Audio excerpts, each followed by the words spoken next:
tell you the sky is not on fire right now, even though the President of the United States and his buddies continue to loot the Treasury.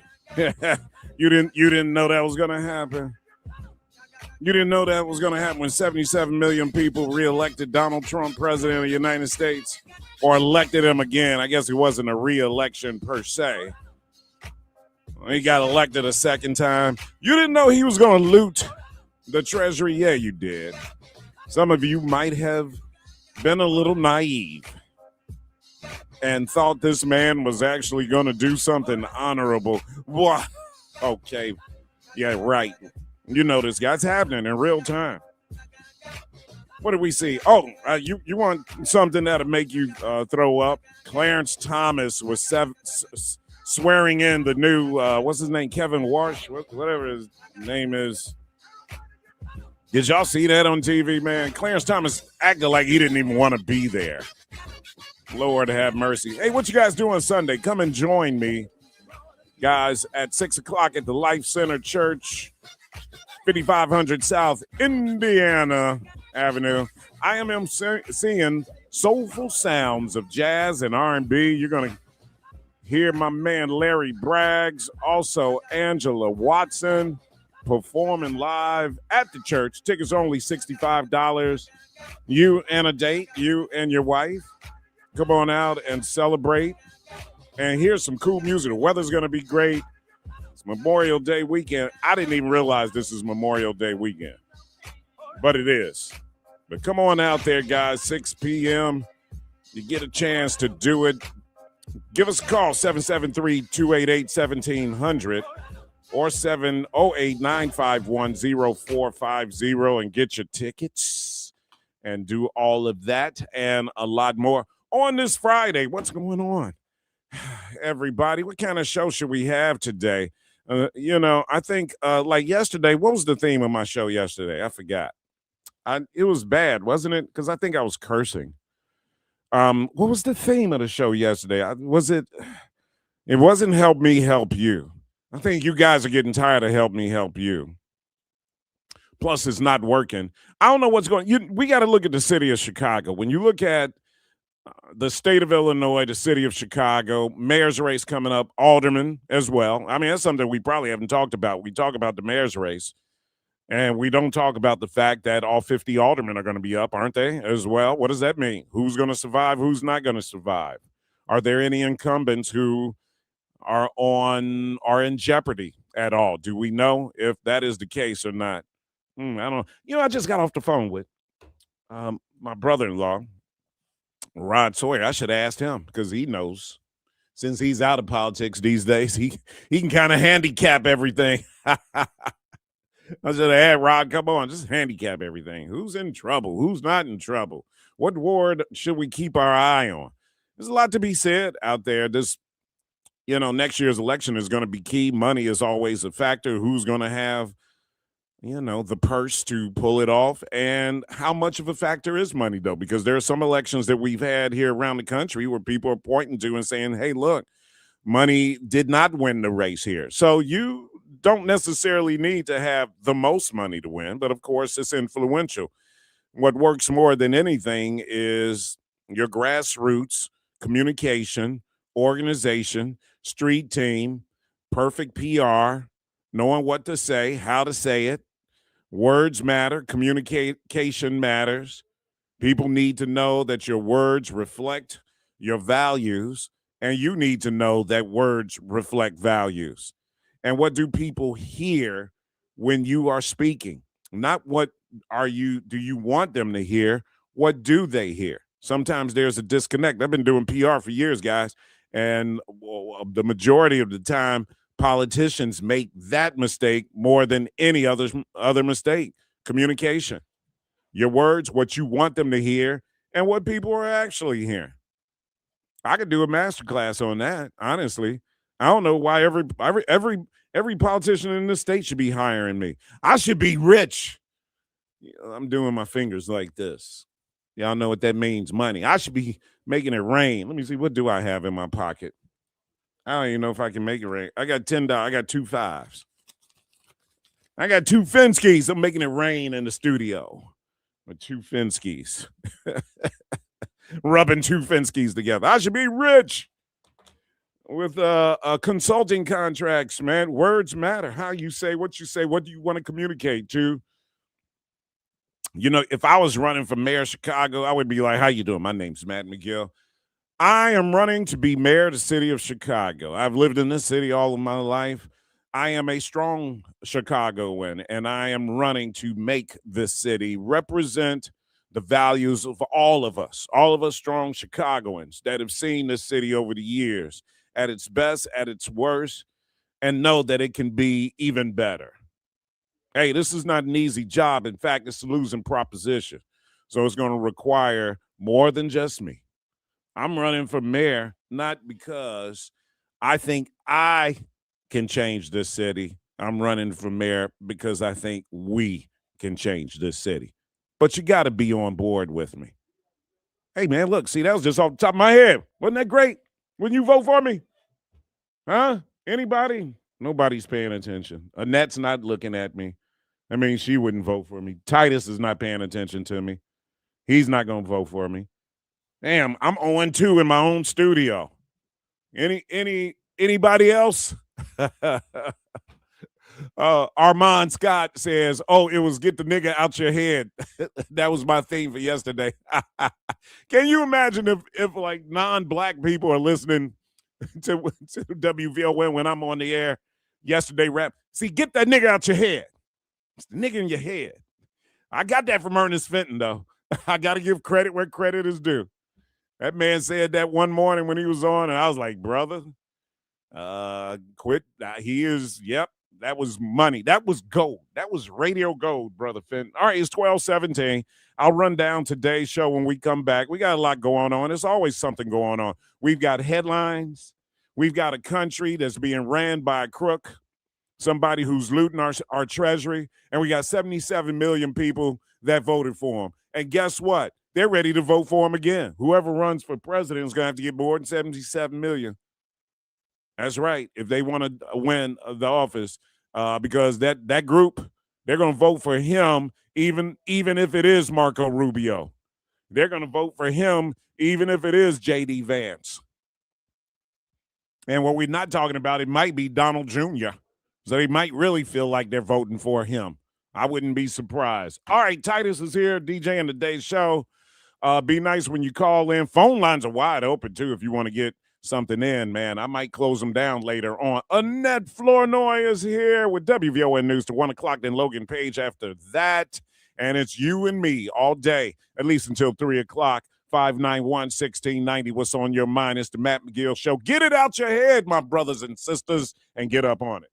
More from Matt McGill coming up on the Talk of Chicago, 1690 WVON. This Saturday on Meeting the Moment, in a world full of different voices, backgrounds, and experiences, how do we communicate in ways that bring people together without erasing what makes them unique? Dr. Carolyn Vessel, President and CEO of I Am Able Center for Family Development, and Karen Freeman Wilson, President and CEO of the Chicago Urban League, join us to unpack the power and the challenge of finding shared language across diverse communities. Tune in this Saturday at 12 noon for Meeting the Moment, powered by the Chicago Community Trust. Ready to fire up your taste buds, Chicago? Black-owned Koto Hibachi serves fresh, authentic hibachi and sushi, served with a smile. Grab takeout, order delivery, or dine in casual style. No flaming show, just flavor that steals the spotlight. And hey, tell them WVON is your favorite radio station and get 10% off your order. Visit them at 258 West 31st Street. Open Tuesday through Thursday, 11 to 8, Friday and Saturday till 9. Sundays till 7. And don't forget, tell them WVON is your favorite radio station and get 10% off your order. Koto Hibachi, where flavor meets culture. Pull up to the flagship location at 258 West 31st Street and stay tuned. The Koto family is growing. New location coming soon. Diabetes, high blood pressure, and family history of kidney failure. All three put you at risk for kidney disease. We are at increased risk and should get screened. This is host LaDonna Ray. Every Tuesday in May at 3:30 p.m. during our Health and Wellness campaign, the National Kidney Foundation of Illinois will talk with us about kidney health, treatment options, free health screenings, and more. Tune in Tuesdays at 3:30 p.m. and go get screened. Visit kidneymobile.org or call 312-321-1500. That's 312-321-1500. It's Rufus Williams. Every weekday morning from 7 to 9, I break down what's really going on, politics, power, and the people shaping our communities. Think of it like your morning newspaper, headlines, context, and what it actually means, so you can take it in, sit with it, and move smarter through your day. If you're part of the Roo Crew, you already know. And if you're watching on Facebook Live, the comments are a whole other show. A family reunion happening in real time. Listen live or on the WVON app, or join us on Facebook Live. It's the Rufus Williams Show, weekdays 7 to 9, right here on 1690 WVON. Veterans and active duty service members, when your call to service ends, your mission doesn't have to. Go from GI to IT in just a few months at My Computer Career. Prepare for a high-demand career in cybersecurity, protecting people, systems, and institutions from real cyber threats. Cyber warriors are needed now. Will you answer the call? Go to mycomputercareer.edu/CWP to learn more. That's mycomputercareer.edu/CWP. An elite CompTIA certification partner. VA education benefits are available to those who qualify. This is a special alert to all Americans who own a vehicle with less than 200,000 miles with an auto warranty about to expire or with no warranty coverage at all. Due to a decline in the economy, CarShield is announcing a low-cost month-to-month vehicle protection plan that is now available to the public to save any driver out-of-pocket expenses on future auto repairs. Call now to find out how you can pay almost nothing for covered auto repairs. Yes, you heard that correctly. Pay almost nothing for covered auto repairs. An open phone line has been established for all drivers to call for a free quick quote. Call 800-478-6430 now. Drivers who are covered will not have to pay for covered repairs again. This protection plan is at an all-time low. Additionally, drivers who activate this vehicle protection today will also receive free roadside assistance, free towing, and car rental options at no additional cost. Call us for your free quick quote today. 800-478-6430. That's 800-478-6430. What do you have to lose? Call 800-478-6430. Again, 800-478-6430. Hey everybody, this is Kendall Moore, the Kendall Moore Show, getting you from your work week to your weekend each and every Friday night from 6 until 9 p.m. I get you from your work week to your weekend. Church. Tabernacle. Kendall Moore, radio for the next generation on the Talk of Chicago, 1690 AM, WVON.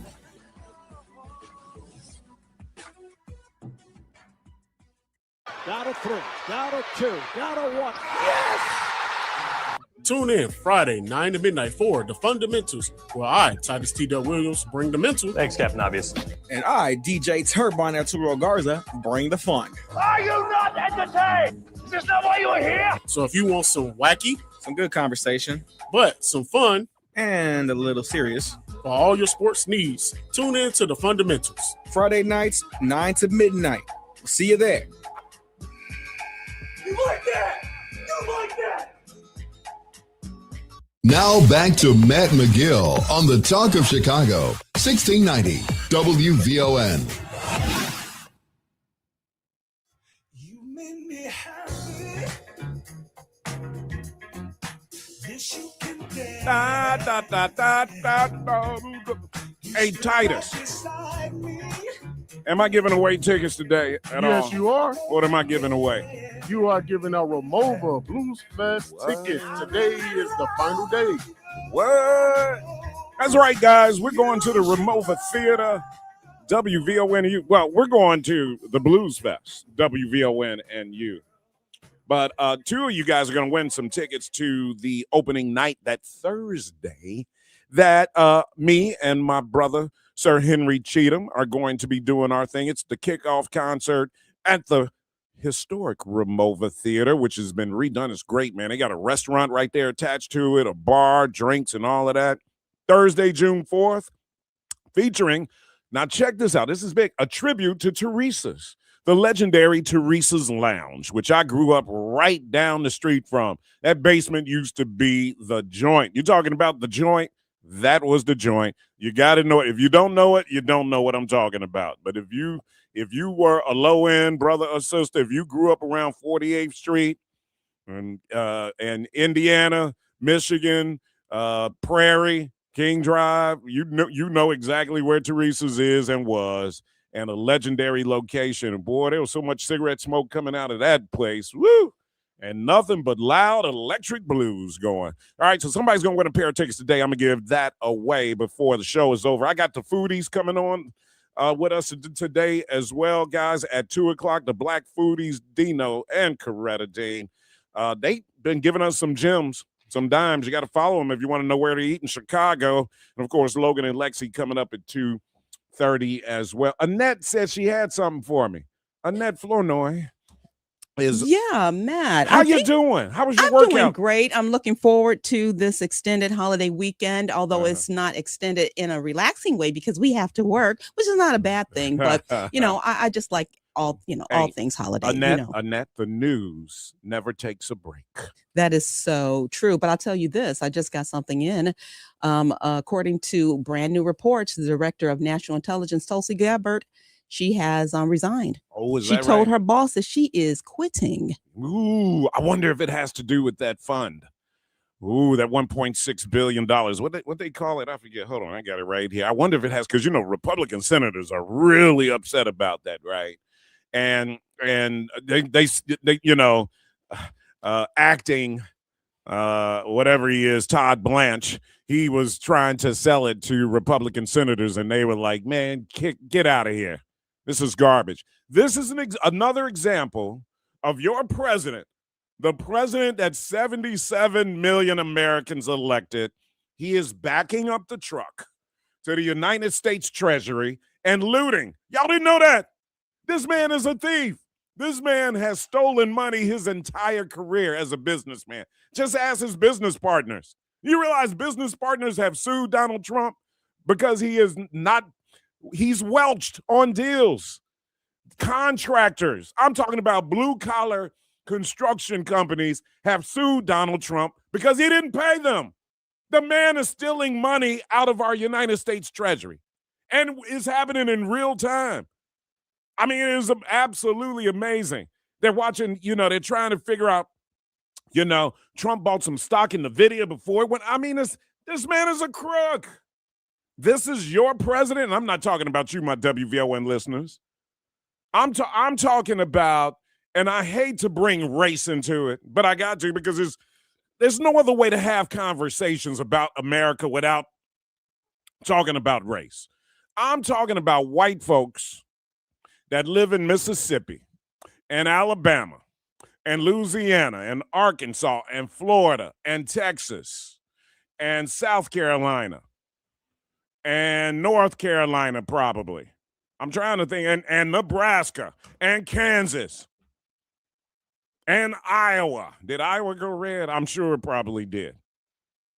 All of these states. I'm talking to you, white America, you white folks, that 77 million of you that voted for Donald Trump. And here's the amazing thing. All of them probably would vote for him again because they have no ability to understand what this meant. I will say this about Donald Trump, and you got to give him credit. The man is a con artist. The man, I'm listening to him today at his press conference, and they swore in Michael Warsh. That's his name, which is actually perfect. Kevin Warsh, I'm sorry. So he's a new chair of the Fed Reserve, right? And which is interesting because I have a hard time saying Washington. I always say Washington with an R. His name is Kevin Warsh. And Trump, they had the little ceremony there with Clarence Thomas. Throw up, please, everybody. Clarence Thomas acted like he had hemorrhoids or something. He didn't even want to be there. He was so out of there. It was like, all right, okay, congratulations, you're new Fed. Let me get the hell out of here. I'd have hemorrhoids if I was Clarence Thomas, man. His wife is a hemorrhoid. I mean, damn, she is a pain in the ass. Just, You talk about a walk in the park and you want to kill yourself. Maybe that's why Clarence Thomas is so cranky, man. Anyway, Trump turns which, number one, the ceremony for Kevin Walsh when was the last time you had this big ceremony for a Fed Reserve chairman, right, being sworn in? Condoleezza Rice was there. They made a big deal about this, y'all. Trump turns it into a press conference, and he's just rattling stuff off the top of his head. Just rattling. We've done this, we've done that. No other country has ever done this. You're going to see it. It was painful firing people out of the government, but we had to get them off the government payroll. Now they're working in the private sector. The private sector is booming right now. That's right. People are getting hired. They went from the government. They weren't making any money working for the government, but we had to get them off our payroll. And now they're working in private sector jobs are up, da-da-da-da-da. He just keeps saying things as if it is factual. And to his credit, I'm believing it. I'm up there like, damn, Trump's doing, you got to go and you got to follow up on this guy, though. You got to fact check Donald Trump. Every time he opens up his mouth, there's a 70% chance he's lying. This man is a trip. All right, Tulsi Gabbard is resigning. I like Tulsi Gabbard only because she's pretty, man. Sometimes I am about as shallow as a human being can come when it comes to women, and I apologize for that. No, I don't. I'm a man. 591-1690. Don't go anywhere. The amazing Net Flournoy is coming your way with WVON News right now. On the chilly side today, temperatures topping out in the upper 60s. I'm Annette Flournoy, and here's what's happening. The Memorial Day holiday weekend starts today. This weekend, the nation will be remembering those who have given their lives fighting for this country. There will be, of course, ceremonies happening here in Chicago honoring our fallen heroes. Tomorrow at 8 a.m., the Soldier Field 10 returns to honor those who have made the ultimate sacrifice in service. The annual 10-mile and 10K option will start with the playing of taps and a military salute. At 11 a.m., Chicago's Memorial Day Parade honors all the men and women who have made the ultimate sacrifice with a solemn and dignified reflaying ceremony at Daley Plaza, followed by the annual parade at noon on State Street. Then tomorrow night, Navy Pier will present a fireworks show. Then after that, there will be fireworks at Navy Pier every Wednesday and Saturday through September 5th. And although it's cloudy and chilly today, Chicago's 22 beaches opened. Meanwhile, city leaders are vowing to make this a safe summer and make it as safe as possible. Perry Williams has more. Mayor Brandon Johnson and Police Superintendent Larry Snelling released details yesterday of their city's summer safety plan. I'm going to speak to as many children as I possibly can to let them know that these unauthorized gatherings can be reckless and dangerous. We're looking at crime patterns, things of that nature, and where we see the most violence is where you're going to see more resources from us. The Chicago Police Department canceled days off this Memorial Day weekend to have a larger presence of officers. I'm Perry Williams. And another reminder, this Memorial Day weekend, Illinois Department of Transportation officials say state troopers will be out in full force looking for folks driving without a seatbelt or impaired. The Click It or Ticket campaign starts today. Increased patrols will specifically be watching out for drunk drivers or those who refuse to buckle up. Officials say if caught, there is no excuse in the world that will get you out of trouble. They say summer holiday weekends historically sees an increase in deadly accidents. And the Black Cemetery Network is holding an important conference this weekend in Florida. The conference is highlighting the importance of preserving Black cemeteries, not only as sacred places of rest, but also vital links to Black history and identity. They're also talking about ways to ensure that there's an accurate and just future for the next generation. Well, that's a look at our news now on 1690 WVON. WVON News Time is 12:34. Calling all nonprofit service providers. If you are an executive director, CEO, or development or program director of a local area nonprofit, this one's for you. Meeting the Moment is hosting its first webinar, Big Bill, Big Impact. What funders need to hear from you to avoid service disruption. Taking place Wednesday, June 10th from 11 a.m. until noon. This virtual session will offer participants direct insight into how funding decisions are being shaped and the critical role communication plays in influencing your outcome. We are convening leaders across government, philanthropy, and research to discuss funding priorities, frontline fundraising realities, and how you should be communicating to keep those resources flowing. Hear from Illinois Congresswoman Delia Ramirez, researcher Xavier Rainey from Justice Informed, Monique Jones, CEO of Forefront, activist and former CEO of the Knight Foundation, Sol Flores, and Chanel Ritchie of LL Communications. It's an action-packed hour of information that will help you navigate this critical time for nonprofits and provide you with tools you need while managing a changing financial landscape. Our Big Bill, Big Impact webinar is free, but you must register at eventbrite.com. For more information about the Meeting the Moment movement, log on to wvon.com/Meeting the Moment. Meeting the Moment is powered by the Chicago Community Trust. It's Gospel with Pam Morris Walton, your gospel sister, on WVON Sundays, 11 to 2 p.m. Music to help you on your journey. I'll see you there, WVON.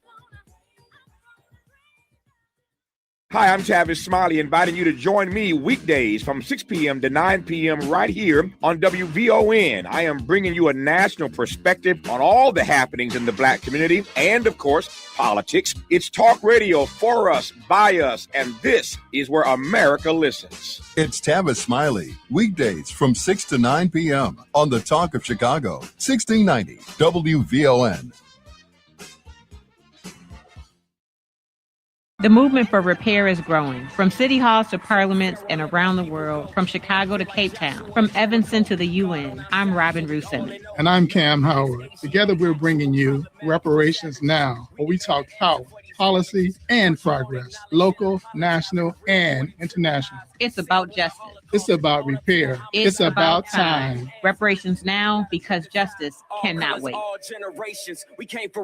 Reparations Now, Saturdays at 4 p.m. only on WVON 1690. Now back to Matt McGill on the Talk of Chicago, 1690 WVON.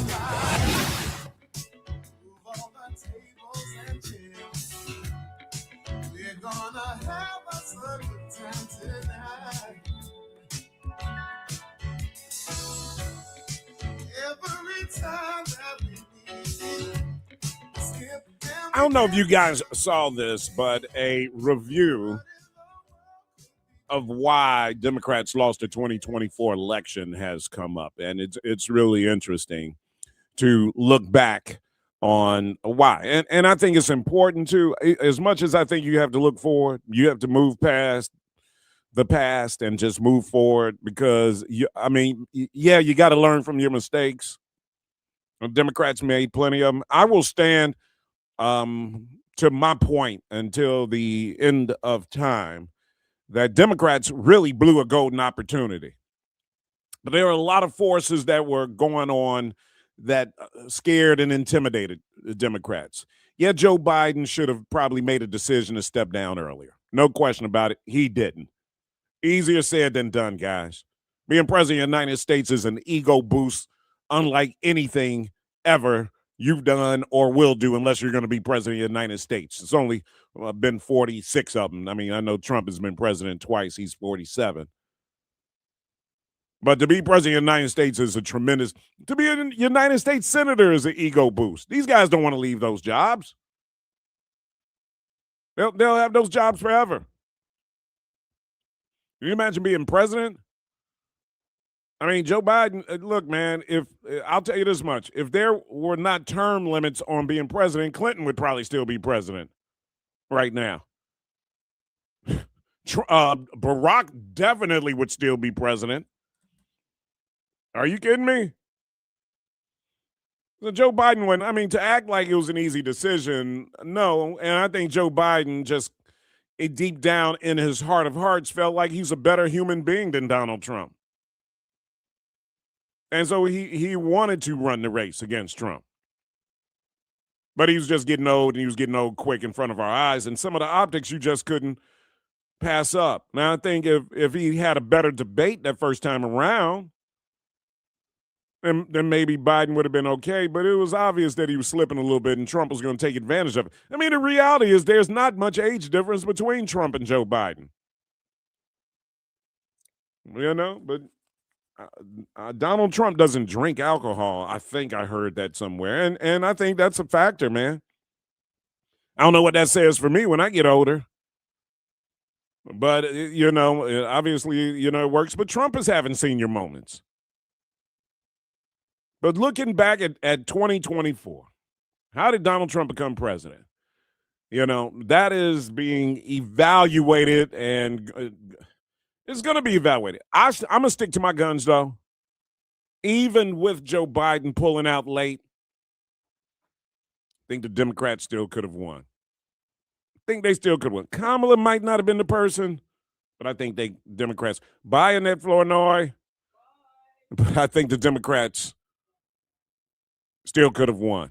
And I think they blew a golden opportunity to have a moment to let our Constitution, our great Constitution, go to work and see what happened. Democrats blew it. And obviously they didn't have the foresight. But I will say this, guys. You guys remember those phone calls, the phone call of what they say, how many black women got on the phone call and said they cannot pass by or leapfrog over Kamala. Well, that scared the hell out of Democrats. But that was a problem, though. Kamala Harris was not going to win that race. As close as she came, she was not going to win that race. And she came closer than you realize if you look at the vote totals. At the end of the day, Kamala was closer than most people may realize. The Electoral College, it was not pretty. But Kamala did not lose that race by much. I mean, 3 million, I guess. It's where those votes were. I think it was more like 2.5 million votes separated. When you're talking about 140, 150 million votes, and you say 2.5 million votes were the difference, that's not a blowout. But 2 million is 2 million, guys. 2.5 million is 2.5 million. Democrats should have had a open convention. Bottom line. I don't care who wants to argue with me on that and say no. Bottom line. The guy who's won the endorsement, the guy who won all of these primaries is not going to run. Open convention. And we would have had history live on primetime television. The Democrats blew an opportunity to have the attention of the entire world. People would have been glued to their television just to see what was going to happen. And guess what? Those voters in those, how many states that we talk about that decide the presidential election every year, and everybody else would have had an opportunity to see the candidates that really want the job. Kamala Harris, Vice President Harris would have been there. Possibility. J.B. Pritzker could have said, hey, we're in Chicago. We're in my home state. I'm in. Gavin Newsom, he could have been like, hey, this is hey, I'm on my last term as governor. Let's go. Andy Beshear or Josh Shapiro or anybody else who may have wanted to run could have stepped up to the plate. I mean, we could have had Wes Moore could have said, hey, this is an open convention. I'm in. There was no bigger star at the 2024 convention than Wes Moore, guys. You would have had the undivided attention of 80% of American television watchers trying to see if our Constitution was going an open convention. None of us have ever seen it in our lifetime. I would have been glued to I was there at the convention. We would have been glued to the TV to see if our Constitution was going to hold up, and Democrats would have had the momentum. Whoever came out of that open convention was going to come out on a freaking white horse with momentum. Let me tell you, airtime, Donald Trump would have been losing his freaking orange mind. He wouldn't have been getting any airtime. Everybody would have been watching the convention to see what's going to happen. Maybe Kamala comes out. Maybe Gavin Newsom, maybe whoever is going to come out, they're going to come out looking like Gunther Gable Williams at the Ringling Brothers and Barnum and Bailey Circus. You guys remember Gunther Gable Williams? He was the big star of Ringling.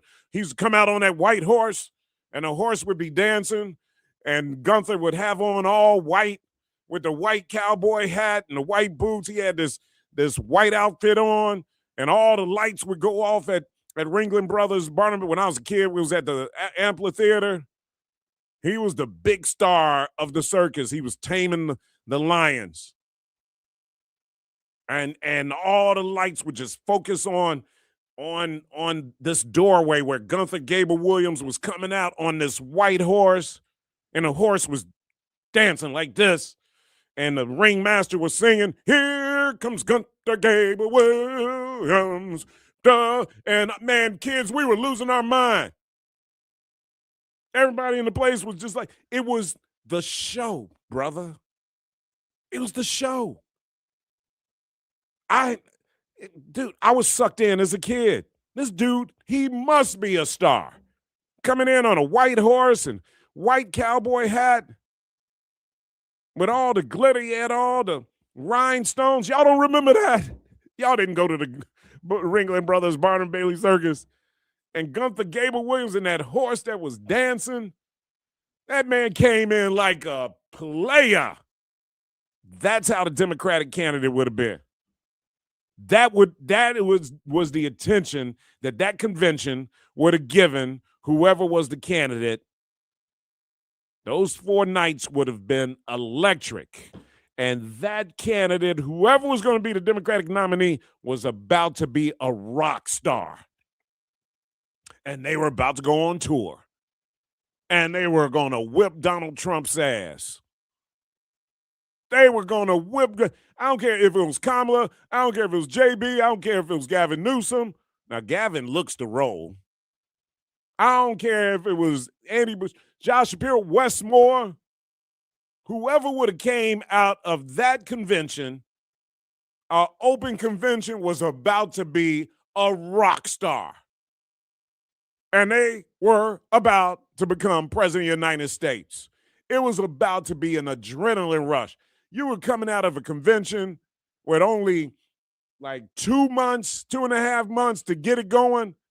It would have been nonstop publicity. Democrats blew it. 591-1690. Miss Lee, hold on. Your call is coming up next. I got 1, 2, 3, 4. I got 5 phone lines that are wide open on a Friday. What's on your mind? What's the theme of today's show? Let's come up with something. You're listening to the Matt McGill Show. More from Matt McGill coming up on the Talk of Chicago, 1690 WVON. Vine TV brings stories in full bloom. See Martha's Vineyard versus DeSantis, a powerful documentary on politics, power, and human lives colliding, following migrant families fighting for justice beyond the headlines. And discover even more featured content on Vine TV, films, series, and stories that keep the culture connected. Stream Vine TV anytime on Roku, Amazon Fire, Apple TV, the WVON app, or at VON.TV. Vine TV, for the culture, by the culture. Hey, Chicago, it's Sir Henry Cheatham, your Magnolia Blues man. The Chicago Blues Fest is back, and WVON is bringing the soul of the city with it. Join your favorite WVON personalities June 5th through the 7th at Millennium Park for this event. Friday night, we're celebrating 55 years of Alligator Records with tribute to Coco Taylor, Lonnie Brooks, Hound Dog Taylor, and Chris Stone, Kingfish Ingram. Saturday, we're bringing 75 years of Chicago Blues to the main stage, featuring Chicago's own Billy Branch, Kenny Neal, and Ronnie Baker Brooks. And we'll close out the weekend on Sunday with the legendary Taj Mahal and the Phantom Blues Band. A special tribute to women in blues featuring Lynn Jordan and the Shivers, Melody Angel, and Deetra Bar. And keep listening for a chance to win an exclusive VIP Blues Fest experience. For more information, visit WVON.com/events. Brought to you by Mayor Brandon Johnson and DKs. Wake up, people. You're optimizing every waking hour of your life. From carpooling kids, to work, to friends, and everything in between. You have to get sleep, and a bed that can perform as well as you do. Meet the next generation Sleep Number Smart Bed. It effortlessly adjusts to your shape, position, and movements, learning how you sleep, so you learn to sleep better, night after night. Sleep next level, only from Sleep Number. It's the biggest sale of the year. Save 50% on the Sleep Number limited edition smart bed, plus free home delivery when you add a base. Ends Monday. This is a special alert to all Americans who own a vehicle with less than 200,000 miles with an auto warranty about to expire or with no warranty coverage at all. Due to a decline in the economy, CarShield is announcing a low-cost month-to-month vehicle protection plan that is now available to the public to save any driver out-of-pocket expenses on future auto repairs. Call now to find out how you can pay almost nothing for covered auto repairs. Yes, you heard that correctly. Pay almost nothing for covered auto repairs. An open phone line has been established for all drivers to call for a free quick quote. Call 800-478-6430 now. Drivers who are covered will not have to pay for covered repairs again. This protection plan is at an all-time low. Additionally, drivers who activate this vehicle protection today will also receive free roadside assistance, free towing, and car rental options at no additional cost. Call us for your free quick quote today. 800-478-6430. That's 800-478-6430. What do you have to lose? Call 800-478-6430. Again, 800-478-6430. Maria Pappas with Black Houses Matter. We're up to way over 400 million here. Yeah, giving money back. How about that? People in Bellwood got 10 million, Broadview 6 million, Burnham 3 million, South Holland 17 million. The city of Chicago's up to $190 million that we have given back to African Americans. Who does that? Nobody does that but WVON. Cook County Treasurer Maria Pappas with Black Houses Matter, Monday mornings at 11:30 a.m. on the Talk of Chicago, 1690 WVON. You never know who's going to stop by WVON. None other than Valerie Jarrett, the president of the Obama Foundation. Valerie, welcome back to WVON. Rufus, good morning. It's such a pleasure to be with you, and you know I love your audience. This morning joining us is none other than Joyanne Reed. Thank you so much. Good morning. Good morning. Lita Jeffries, good morning and welcome back to WVON. Good to talk to you, good brother. Good morning, Rufus. Great to be on with you. We are the Talk of Chicago, 1690 WVON. Now back to Matt McGill on the Talk of Chicago, 1690 WVON.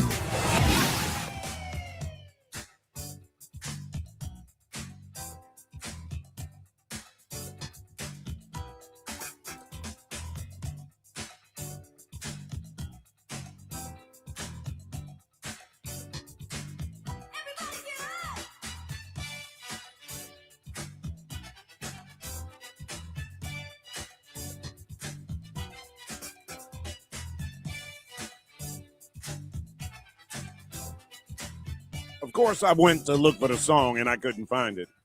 I'm sure, you know, on YouTube you can find everything. Why's the music cutting off like that? 591-1690 is the number to call. Here are some of the other stories.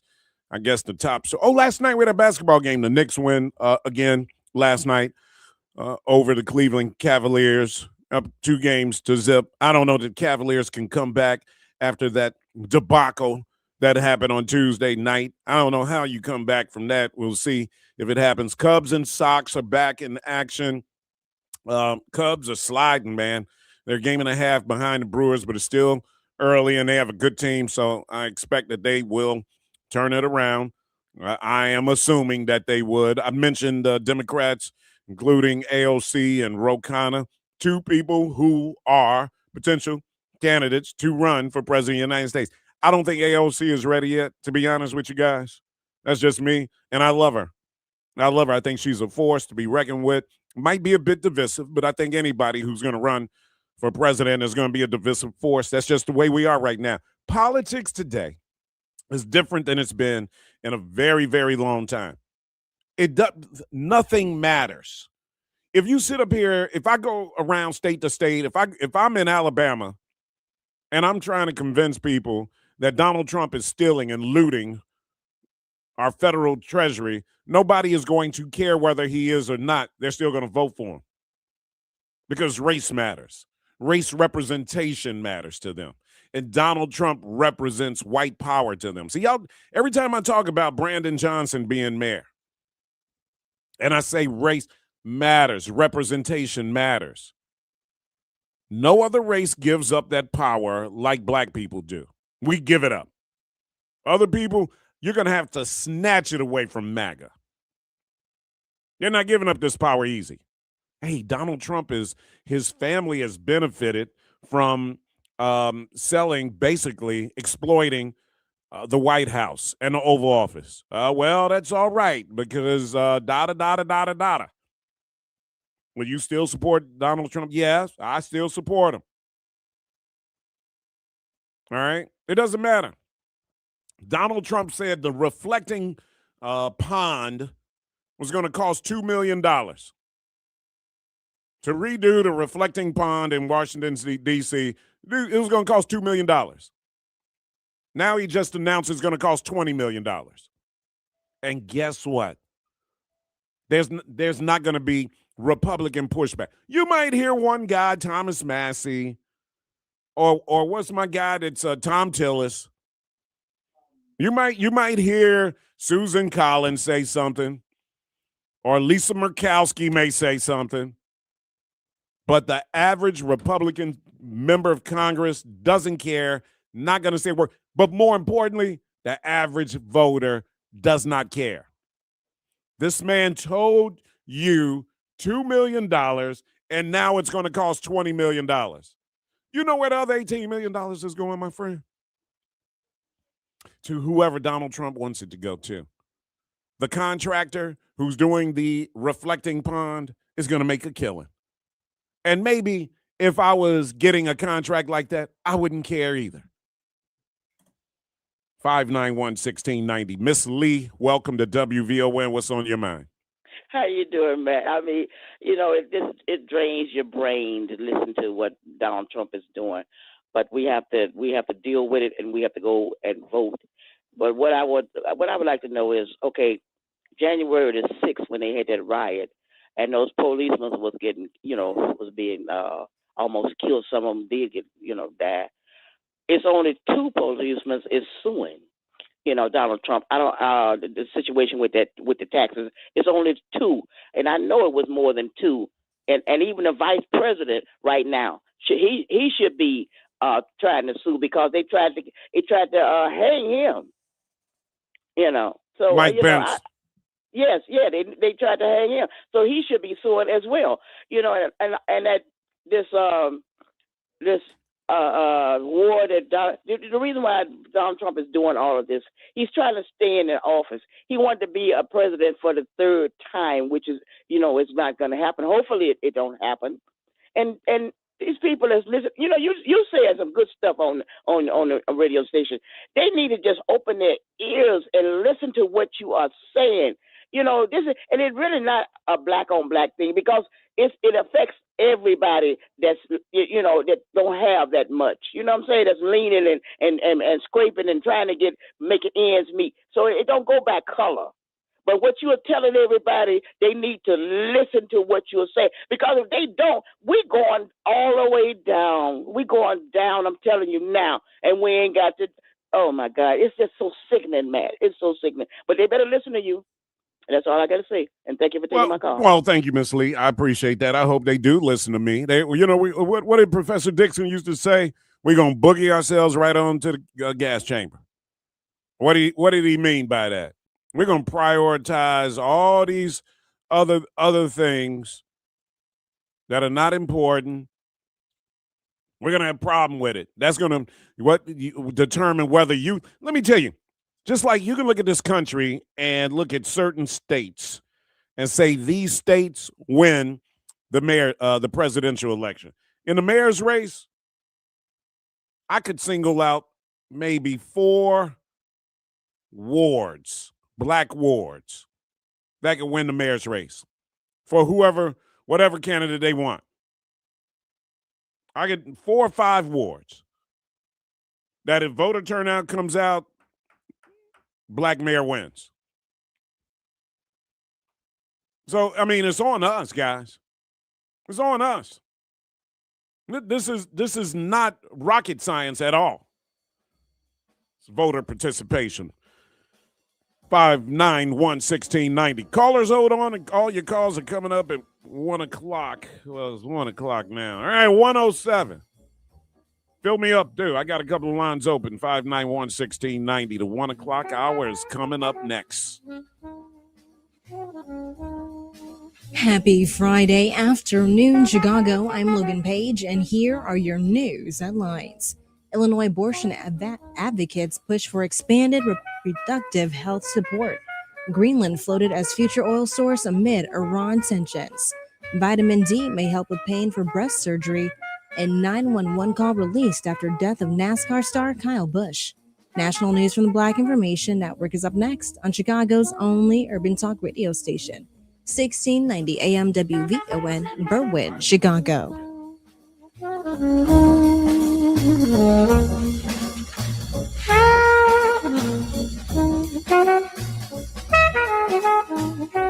Moving your body for just 30 minutes a day can improve heart health, energy, and mood. A walk still counts. Your health, our community, we're WVON. First, here's VIN News Now. Former Detroit Mayor Mike Duggan has ended his independent run for Michigan governor. Duggan says he no longer has a path to victory after slipping in the polls. And the truth of the matter is, when you are down 11 points and you're down in the fundraising, the path is not realistic. Party leaders reacted, praising his ideas while questioning his campaign strategy.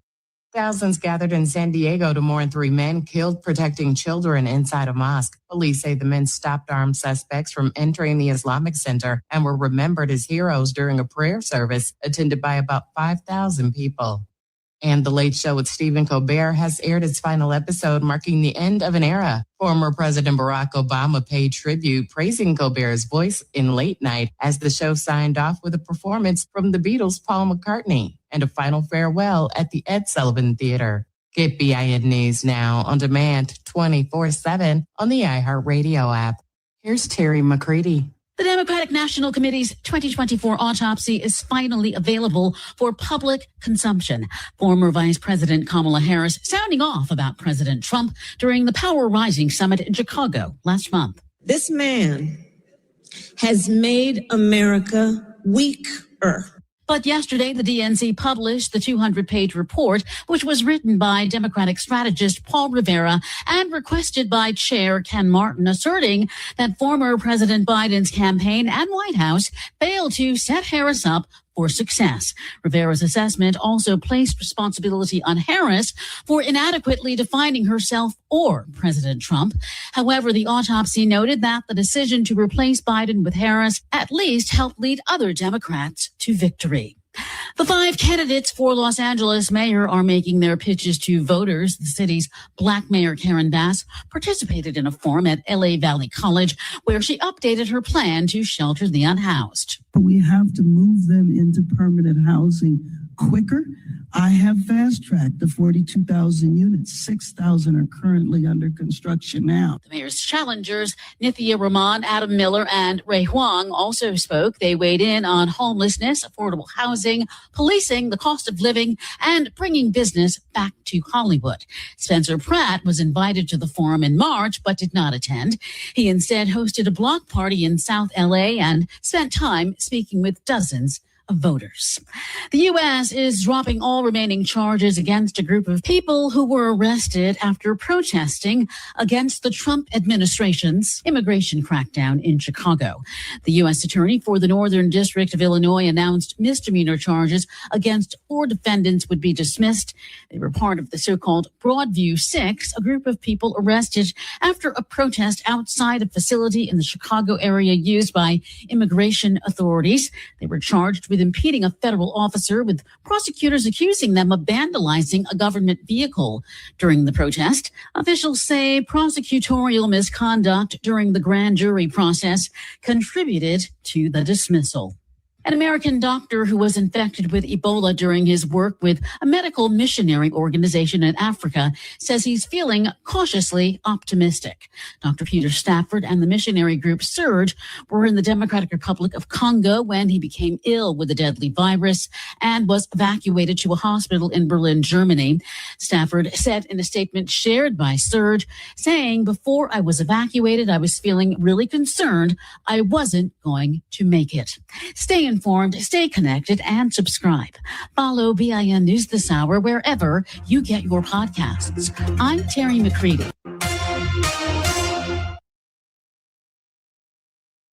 High blood pressure often has no symptoms, but it can lead to heart disease, stroke, and kidney damage. Know your numbers. Stay active and make regular checkups part of your routine. And that's your Healthy Reminder.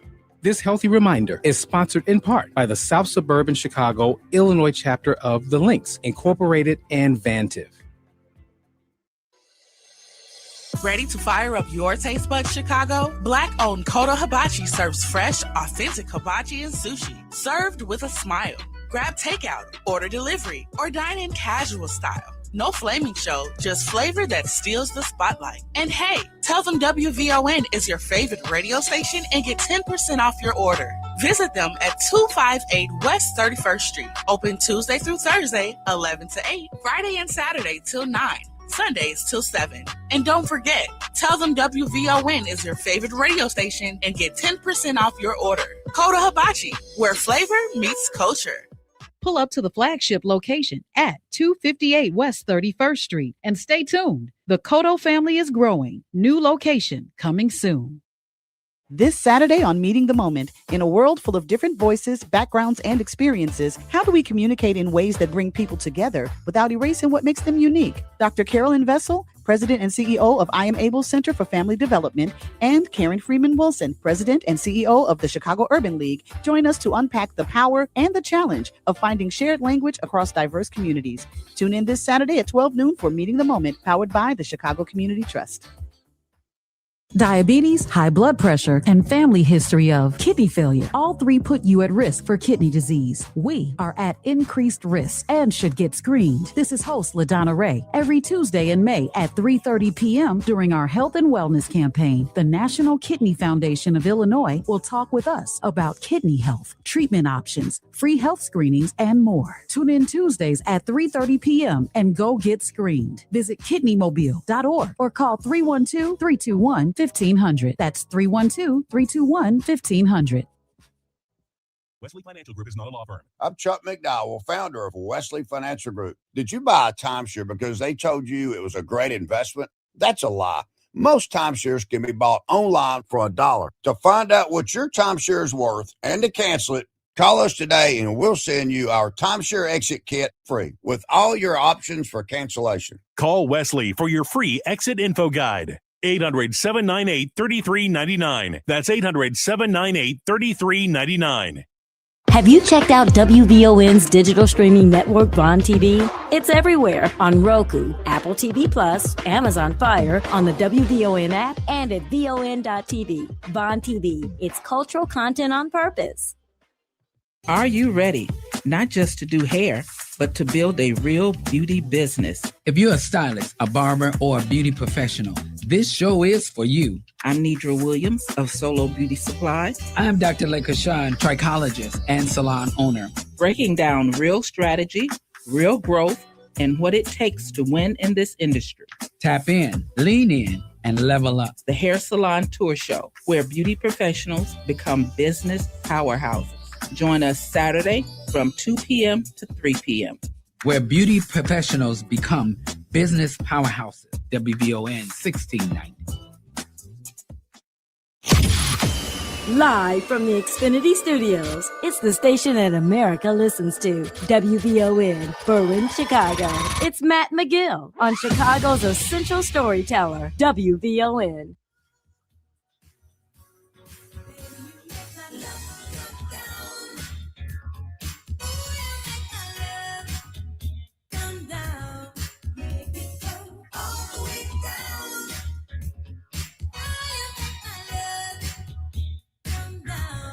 All right.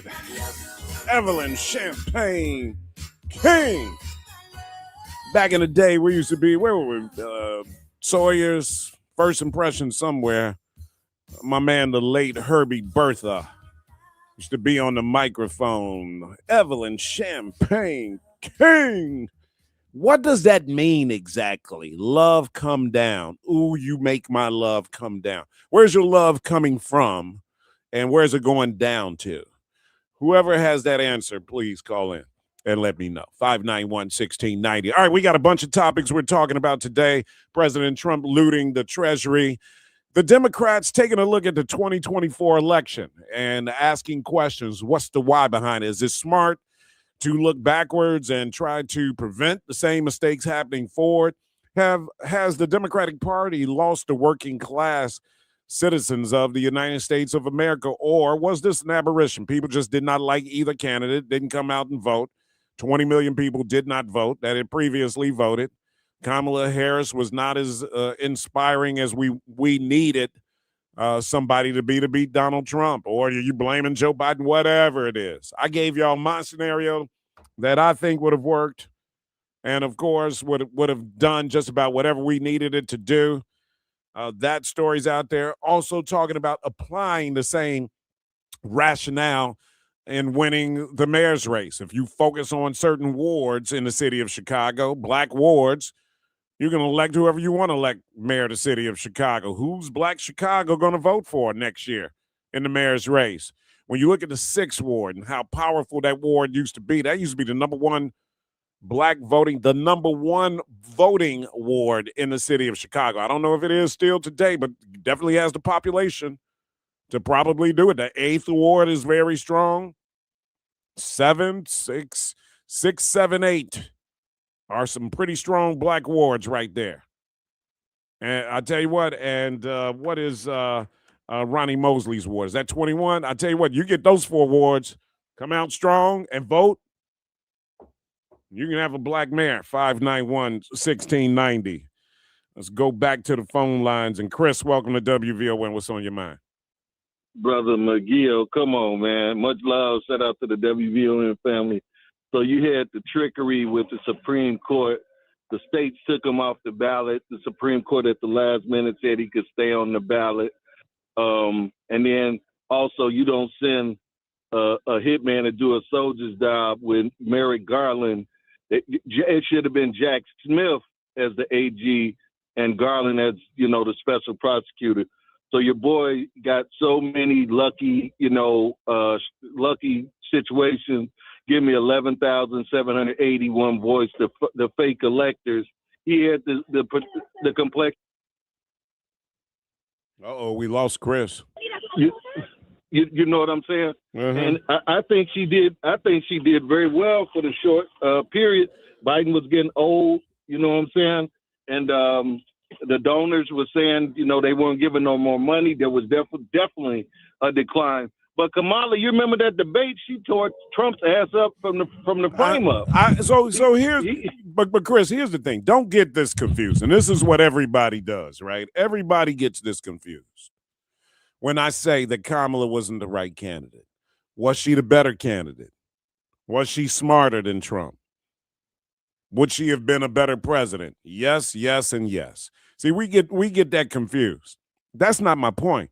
Was she the best candidate to beat Donald Trump at that time in 2024? And the answer was no, right? Now, is she smarter than Donald Trump? Yes. Is Vice President Harris more experienced in federal government and politicking? Yes. Would she have made better decisions regarding foreign policy and domestic policy? Yes. Is she qualified? Yes. See, I'm not questioning any of that when I talk about this. I'm just saying, because see, guys, elections aren't about who's the best candidate. Elections are about who can win, what candidate can win, right? Not well, let me say this. So the best candidate, in my opinion, is the one that can win. Elections aren't about who's the most qualified candidate. How's that? You guys follow me on that? So it's not about who's the most qualified candidate. It's about who can win, who controls the PR, who controls the airwaves. Teresa, welcome to WVON. What's on your mind? Hey. Hi there, Matt, of your show. Not going to be as happy with me because I have a couple of things I need to say as relates to the mayor. I do think his heart is in the right place. I think that he may have some wrong advisors. I'm going to give you 3 quick points that people talk about that I am around, young and old.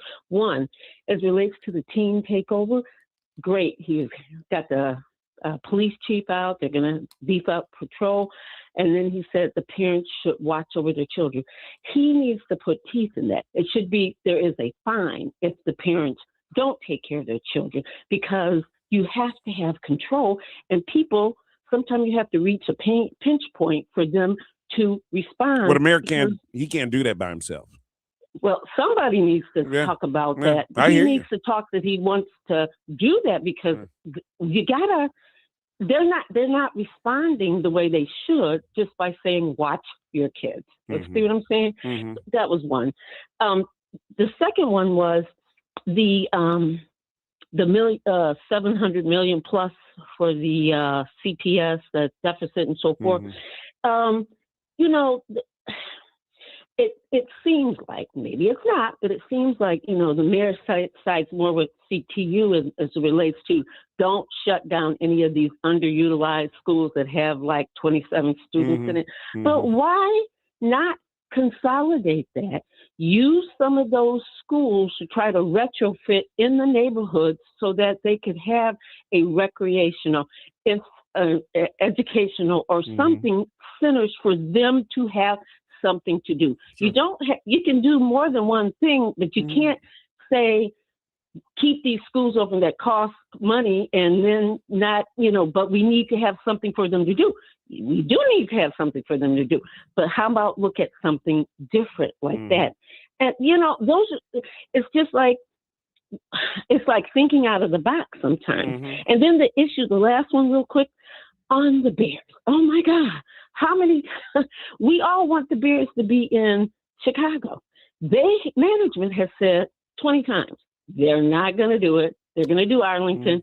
The mayor keeps saying, I want them in Chicago. It's really not a good look to keep saying the same thing after the Bears have said that. Why not deal with focusing on, okay, so let's concentrate, team, on who are the companies, major companies, or millionaires in Chicago that might possibly want to put a dome on and put the name on it, like McDonald's is going to do for Chicago Fire, instead of keep beating this drum, talking about I want them, and you know that that's not going to happen. How about focusing on that?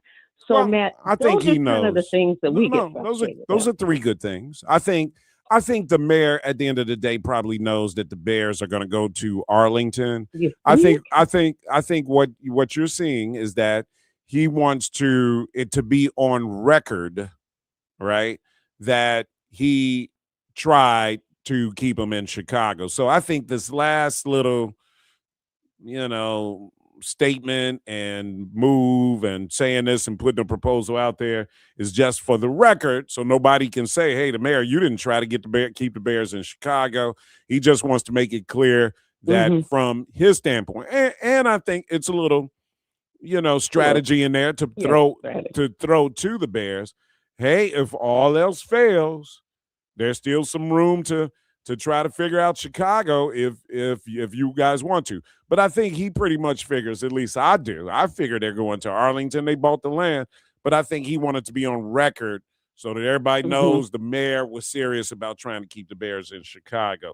As far as the teen takeover is concerned, you know, I think you know, we really haven't had too many problems since the, you know, the first incident.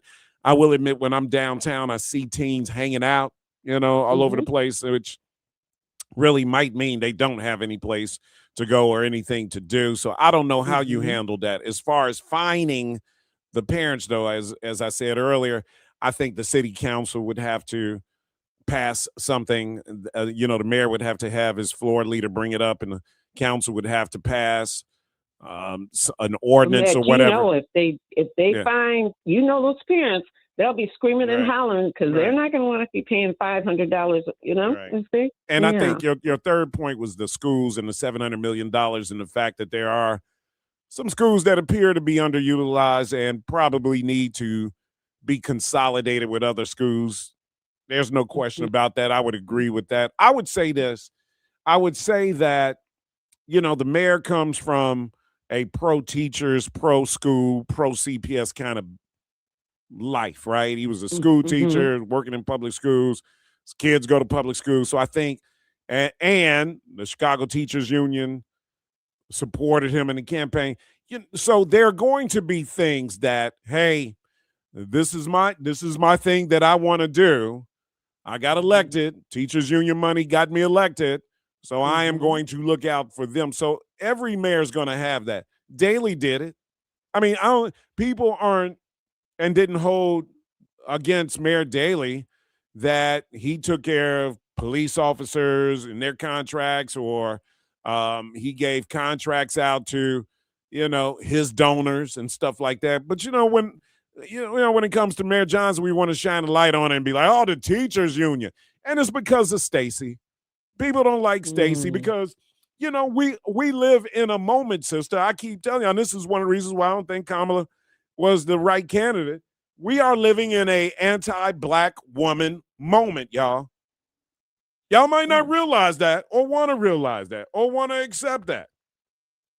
But we are living, I'm running past my break. We are living in a anti-black woman moment and have been in one for a little while here. And I think it's kind of started with Stacey Abrams down in Georgia, and we celebrated her so much that there was some backlash. And Stacey Davis Gates gets that. Kamala Harris gets it. Who else? Name a black woman. AOC's not even black, and she's getting it. Okay, Ilhan, Congresswoman. Real quick, though. One real quick. That whole idea, though, about taking maybe some shuttered schools in the neighborhoods and trying to refit them for the kids do need to have places to go. Maybe they can focus on. Good point. They can make that into some kind of community center. I hear you. That's an idea. No doubt about it. 591-1690. We'll take more of your phone calls when we return on the Matt McGill Show. More from Matt McGill coming up on the Talk of Chicago, 1690 WVON.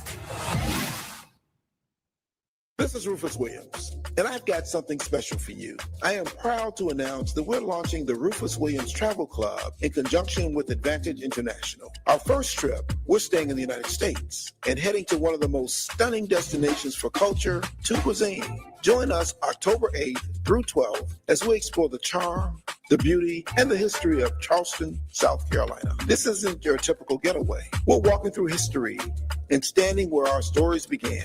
From the roots of Gullah Geechee culture to the International African American Museum, from cobblestone streets to waterfront views. This is more than a trip. It's a cultural vibe. To find out more, visit WVON.com and click the Rufus Williams Travel Club banner. And keep listening for more details. The Rufus Williams Travel Club will turn curiosity into understanding, one destination at a time. We are WVON.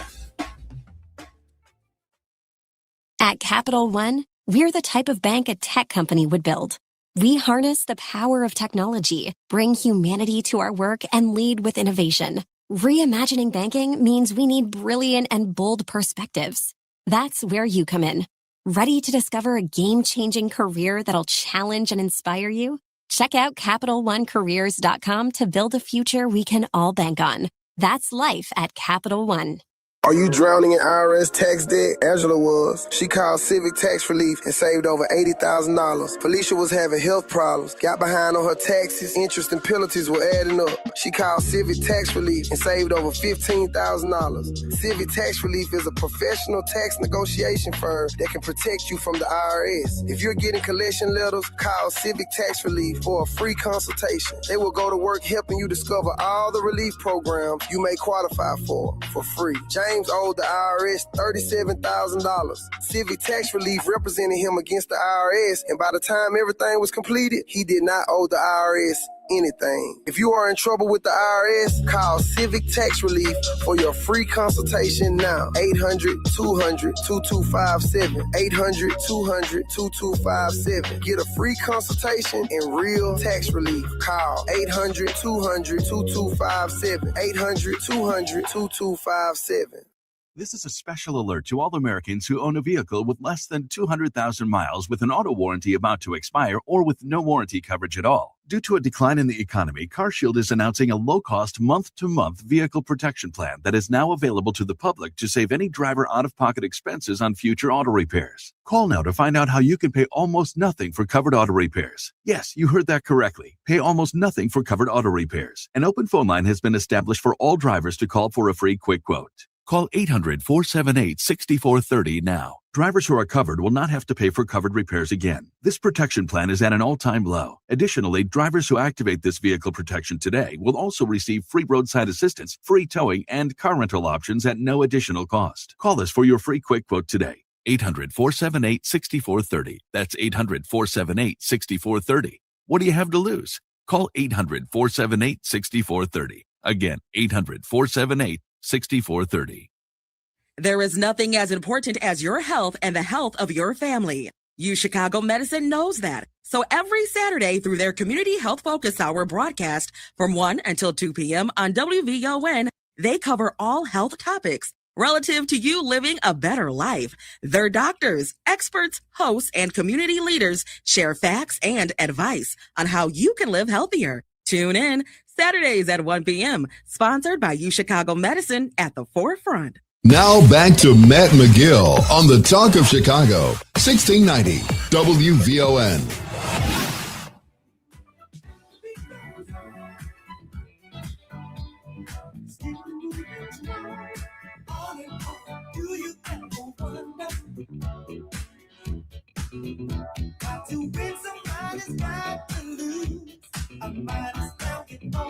Guys, join Rainbow Push Coalition this Saturday for Memorial Day America at the Crossroads. You're going to hear from Yusuf Jackson, Reverend Stephen Thurston II, Trustee Merrill Kimbrough Huckabee, and Dr. Joanne Roberts discussing democracy, justice, and the future of America. Rainbow Push headquarters is, as you know, located 930 East 50th Street. The doors are going to open at 8:30. Forum starts at 10. Wait a minute, I don't think we said the date on here. Oh, Saturday. On Saturday. That's tomorrow. Well, that's right. That's what they always meet on Saturday. That's Push's thing, right? On Saturday. Also, guys, I'm going to be doing a concert on Sunday, or at least I'm emceeing a concert on Sunday. I'll tell you some more about that. There's a couple of interesting. I saw a comment here. Willie Alexander says, man, she was the vice president. The vice president usually get the upper hand on the nomination, and Biden endorsed her. If Donald Trump wants to drop out tomorrow, J.D. Vance will be the nomination and won't nobody say nothing. Yeah, but we're talking about, this was a unique situation. We're talking about during the election year. If Donald Trump dropped out right now, nobody would say a word. If Donald Trump ran for election, was on the ballot, and J.D. Vance was the vice president, like they did in 2024, and then after winning a couple of primaries, decided to drop out, then people would be saying something. And if he dropped out and endorsed J.D. Vance, you would have some other Republicans that would consider or want to be in consideration. I hear what you're saying, but that doesn't always win out that way. You're right. Usually the vice president, if Joe Biden, and that's the point that people are making, if Joe Biden had dropped out before the primary, nobody would be complaining about Kamala being a candidate, right? Because she would then be the president and she would be running at the president. Doesn't mean that people wouldn't challenge her. See, nobody challenged Joe Biden because he was a sitting president. You see what I'm saying? But now if you say the vice president running, then people might challenge her. And you would have, to me, a better shot at winning over America more so than what happened. Fred Johnson says MAGA doesn't like Vice President Vance. Yeah, but if Donald Trump tells them to vote for him, they'll do. What we have seen so far during this off-year election is that these Republican voters are doing whatever Donald Trump tells them to do. That is just the bottom line.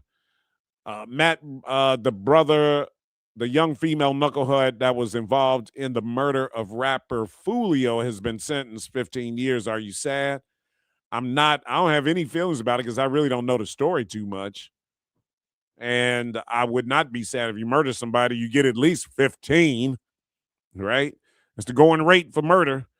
You know, depending on how they chop it, you're not getting less than 15. You can get more. Reggie Brown says, yes, the mighty 6th Ward population shift has definitely changed the political landscape in Chatham. Mike Burry says, trust me when I say teenagers do not want to hang out at a place that is parents controlled. Yeah, I agree with you, brother. They do not. They do not. 591-1690. There are certain wards, though. Black wards, if we had control of them, there's no question about it. They could decide who the next mayor is. Question is, are people going to come out and vote? 6th Ward, I'm going to try to look it up, too, and see what the numbers say. With the 6th Ward, 6, 7, 8, see what those 3 wards in terms of voters, what's the math in those wards? 591-1690. Callers, hold on. We're going to get to all of them. Don't go anywhere. Logan has news right now. Hope you're having a fantastic Friday afternoon, Chicago. I'm Logan Page, and here's what's happening in your local and national news. The reproductive rights advocates in Illinois are urging state lawmakers to provide additional funding and support for abortion access and broader reproductive health services. Supporters say demand for care has increased as more patients travel to Illinois from states with stricter abortion laws following the overturning of Roe v. Wade. Advocacy groups are calling for expanded Medicaid coverage, more financial assistance for clinics and patients, and stronger protections for providers. Illinois has become a major regional hub for abortion services in the Midwest. In other news, President Trump's special envoy to Greenland, Jeff Landry, says the Arctic territory could eventually help reduce global oil market pressure tied to tensions with Iran and the Strait of Hormuz.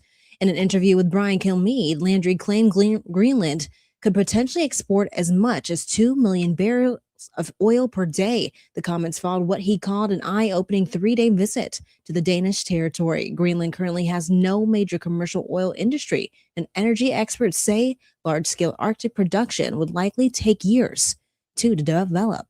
In other news, a new study shows those recovering from breast cancer surgery may experience less pain if they raise their vitamin D levels. The BMJ group did research showing people who have vitamin D deficiency would benefit from vitamin D supplements before undergoing a mastectomy. The study included 184 women with breast cancer and who were preparing to have surgery and what appears to be a connection with vitamin D and how the body regulates pain. It is in the journal Regional Anesthesia and Pain Medicine. And new details are emerging following the death of Kyle Busch at age 41. A new released 911 call revealed the legendary NASCAR driver was reportedly overheating, struggling to breathe, and coughing up blood before collapsing at the General Motors Charlotte Technical Center in Concord, North Carolina. I've got an individual that's shortness of breath, very hot, thinks he's going to pass out, and is producing a little bit of blood. He is awake. He's awake. He's on the bathroom floor right now. Busch had been participating in a racing simulator session when he became unresponsive and was rushed to a hospital. His family later confirmed he died after being hospitalized with what they described as a severe illness, though no official cause of death has been released. I'm Logan Page, and that's what's happening in your news now on WVON 1690 AM. In June, Chicago will make history. It's the opening of the Obama Presidential Center. It's our center, our story, in our city. We're WVON. Sharpton. Catch Reverend Al Sharpton online at WVON.com or on the WVON app. Just click the Al Sharpton banner. Tune in every day at 12 noon for your daily dose. And if you miss it, catch the overnight replay from midnight to 3 a.m. We're keeping it real with Al Sharpton on WVON 1690. Reverend Al told you personally, keep it real. Keep it real. Keep it real. It's the afternoon show with Atiba Buchanan and LaDonna Ray. Congressman Jonathan Jackson on the line. I saw a meme that said America will come and get you. When it's about the oil, they bombed in Iran, they've got oil. They bombed in Iraq, they've got oil. They bombed in Libya, they've got oil. And now they bombed in Venezuela, they've got oil. And they even came after Diddy because he had oil. Come on, Congressman. What a great setup. That was good. That was good. It's the afternoon show with Atiba Buchanan and LaDonna Ray. Weekdays at 3 p.m. on the Talk of Chicago, 1690 WVON. This is your host and life coach, Linnell Harris, and I want you to join me every Sunday morning from 7 a.m. to 9 a.m. for Inspirational Perspective. On Inspirational Perspective, we talk life vision, life purpose, and the show is all about helping you live the best life possible. So join me as we look at supporting you in living the life you intend to live and making your life's vision a reality. Every Sunday morning at 7 a.m. on the Talk of Chicago, 1690 a.m. WVON. Now back to Matt McGill on the Talk of Chicago, 1690 WVON.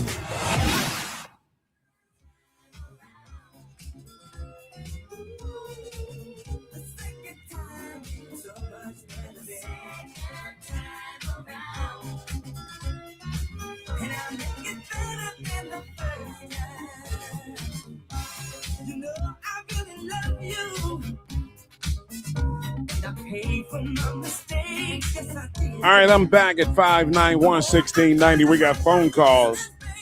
So in the 6th ward, they have 30,641 registered voters.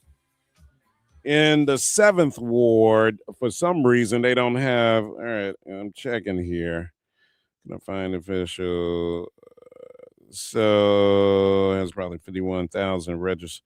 All right, so for some reason, it's not giving the 7th or the 8th ward, but it says roughly 25 to 30,000. So I'll go on the low end and just say 25 for both of them.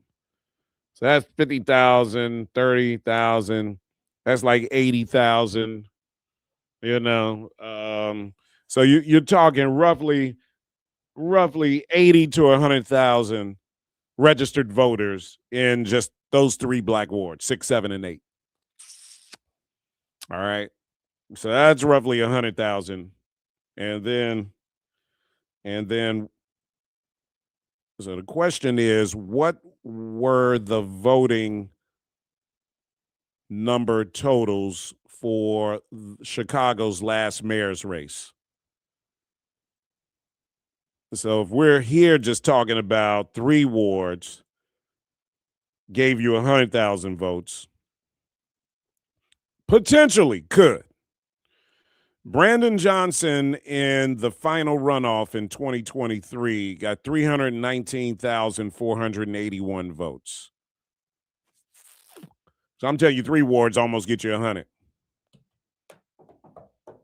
All right. Now, in the 7th ward, 9,775 votes were cast out of potentially 25,000. So you see what I'm saying? You see what I'm saying? You look, Vallis could have won with that gap. If those unregistered voters voted for Vallis, he would have won. 591-1690 is the number to call. Let's go. Let's see. So we're talking about presidential politics as well. 2024, the people are revisiting, some Democrats are revisiting the what went wrong with 2024. That conversation, Kamala Harris, was she the right person at the right time? We'll be talking about this for the rest of our lives, man, because Donald Trump is going to have such a negative impact. Here's the reality, as we were talking about vice presidents in the last segment. Here's the reality. If Joe Biden would have ran in 2016 instead of Hillary Clinton, then we would not have a Donald Trump today. Keep that in mind. All right. The real villain here, and I hate to say this, is Hillary Clinton. And unfortunately, because President Obama was head of the Democratic Party at that time, he gets some of the blame along with Debbie Wasserman Schultz. Or else we would not have a Donald Trump. And I know that's a bitter pill to swallow, but guys, it's the truth. I hate to say it like that, but it's the truth. Art, welcome to WVON. What's on your mind? Hey, what's going on, young man? How are you, sir? Hey, Art, what's happening? Hey, let me tell you real. You are the Democrats didn't make no mistakes. Come on now, if they made that kind of mistake, then why would you want them to be your leader? That's not a mistake. They did not want Kamala Harris to be the president of the United States of America. Period, point, and they're just blank. They was racist, they was bigoted, they was xenophobic, and they disliked women. That's just what it was. They did not want no black woman or no woman to be the president. So y'all can keep trying to flip this around, because if it was that serious that Donald Trump was going to be such a bad guy, then they would have let her go ahead and be the president of the United States. He could have stepped down in 2 years of his office, or the third year, and she could have proved that she could run the country. They did not want no black woman. And to continue to blame it on voting is the most ridiculous thing in the world that we do. And then blame it on black men and all those are foolishness. She didn't almost win. She did not win because the Democratic Party did not want her, period. Because they did, she would have been the president of the United States of America. And I leave with that. And what now focus on rebuilding the black family, and may God's kingdom bless. All right. Good call. Art, let's go to TJ. TJ, welcome to WVON. What's on your mind? What's up, Manny, man? Hey. Listen, I gotta just disagree with Art, but but man, let me say this though. Trump, when he ran for president and won, who did he run against? 2 women, right? Mm-hmm. See, I had this disagreement with you a while back about regarding Kamala. It wasn't just a Kamala thing; it was a woman thing. You always said about black power was white power, white men. They didn't want her. You had 2 women, regardless of how you thought about them. You could say Hillary was robotic and Kamala wasn't so inspirational. But America's not ready for a woman president. Michelle said that a long time ago, and that's why she said she's not going to run as far from it. But listen, this goes beyond that. When I say the white power, if you can remember, maybe you can't remember, Donald Trump did an interview 30 years ago stating that if he ran for president, because he was talking about his end, because he was like a Democrat, leaning Democrat. He said he would vote for Republicans because he said white people are foolish and you can just con them. And he's been the biggest con in my lifetime, and I'm almost 60. This and that. So we had 2 great women. No matter what you thought about them, this and that, they could have won. But also, but Hillary Clinton had no business. Hillary Clinton had no business running for president in 2016. Right. Sit down, Hillary. Hillary could have sit down. You know what? And really, as time goes on, her reputation is getting worse and worse as we look at Hillary Clinton as Secretary of State. Hillary Clinton is really, and I used to be a big Hillary fan, and I'm completely turning on her. I've interviewed Hillary, and she was absolutely wonderful during the interview, but I'm turning on her now, man. I think that her policies were bad. I think she set up President Obama. To take the blame for taking out Muammar Gaddafi, which should not have happened. And she should not have run in 2016. Your time was up. It was over. Move on. Right. Well, Matt, but also, too, a reason why Biden didn't run, and people forget that, he had just lost his son and he was still born. Yeah, they're going to say that. They're going to say that. They're going to say that. Man, let me tell you this. His son would be turning in. You don't know how people grieve, though. But, Matt, you don't know how people grieve, though. So, he was the favorite. If he would have won, he would have beat Hillary. Because here's the thing. We can go back with Hillary. And I'm with you on that with my Hillary feelings, too. The Democratic Party did that because they owed her. Yeah, but you don't owe Hillary nothing. How does the Democratic Party owe her? They don't owe her anything. Barack Obama beat her fair and square. You don't get a second bite at the apple because, hey, okay, that was surprising. This black guy came and won. No, Hillary lost. Barack played by the rules. You lose, you lose. You move on. It's time to move on. People lose in primaries. That's why you have primaries. Bernie Sanders had to step aside because Hillary won, right? That's what happens. I mean, the Democratic Party didn't owe Hillary crap, man. That was Debbie Wasserman Schultz, you know, and I hate to have like this big conspiracy, but I think Debbie Wasserman Schultz knew that Hillary was going to be like this pro-Israel kind of Secretary of State, and Barack fell for it, and it's terrible. It's terrible. 591-1690. And that's just the reality, man, where we got to understand and just face these truths that are hard for our people to accept. Jim, welcome to WVON. What's on your mind? Well, I just sent you a couple of videos you might want to consider playing called Show Prep on the Facebook page before you were going on your show. One is from Byron, the next governor of Florida. And he talks about all the things that Democrats do and how they're not honest. And also then Rombo also gave a good speech of why Democrats have lost their way. For example, having these biological men ruin girls' sports. He said, we fought for Title IX. And today's Marxist Democrats are destroying it all. So he goes a lot of good points. You should play that and see what he said and react to it. I mean, I disagree with the Democrats' policy on transgender sports, college sports. Well, he laid out a lot of. I mean, you play around, but it's on your Facebook. Byron Donalds is a suck ass, though. I don't know that I would give any legitimacy to anything that guy says. He's not a suck ass at all. He's the next governor of Florida. Well, he Florida probably much would. Better than Illinois. Look at the current governor of Florida. They don't have a good track record of electing the most intelligent people down there. Well, guess what? Why do people move to Florida, my friend? Because of the weather. Yeah, right, exactly. It's the economic weather. Yeah, but there are other states that don't have state taxes and stuff that they can move to. You don't have to move to Florida. Florida cultivates business, unlike Illinois. This is why our property tax is so high, my friend. So you can move to, I think it's either Nebraska or Kansas or something like that. They don't have a state income tax. People aren't moving there because they go to Florida because it's the weather. Illinois sucks for business. Yeah, but Indiana. I'm not even going to start that conversation. Well, Illinois needs to. What's Illinois for property taxes, my friend. Okay, check 1% per year. Hey, Jim. Generational wealth, bro. Hey, Jim. Yes, Jim. sir. You and I've had. We're talking in circles. We have this conversation all the time. Illinois has high taxes, and it may have an environment that's not great for business. We agree on that. Where I say Illinois offers other things that businesses do like. That's why we have the businesses that are here. So they have to balance that out and figure out whether or not it makes sense for them to be here or not. But Illinois could do a better job of being business friendly.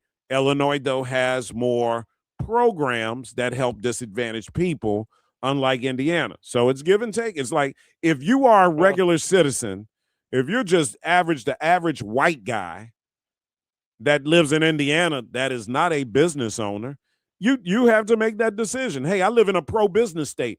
Yeah, look, white man, you're poor. You're not a business owner. So then you have to buy into this bull crap that you are benefiting from living in a pro-business state, yet you don't have certain services, social services that help your poor butt. So I mean, you know what the busiest Walmart in the United States is? You know where it's at? Hammond, Indiana.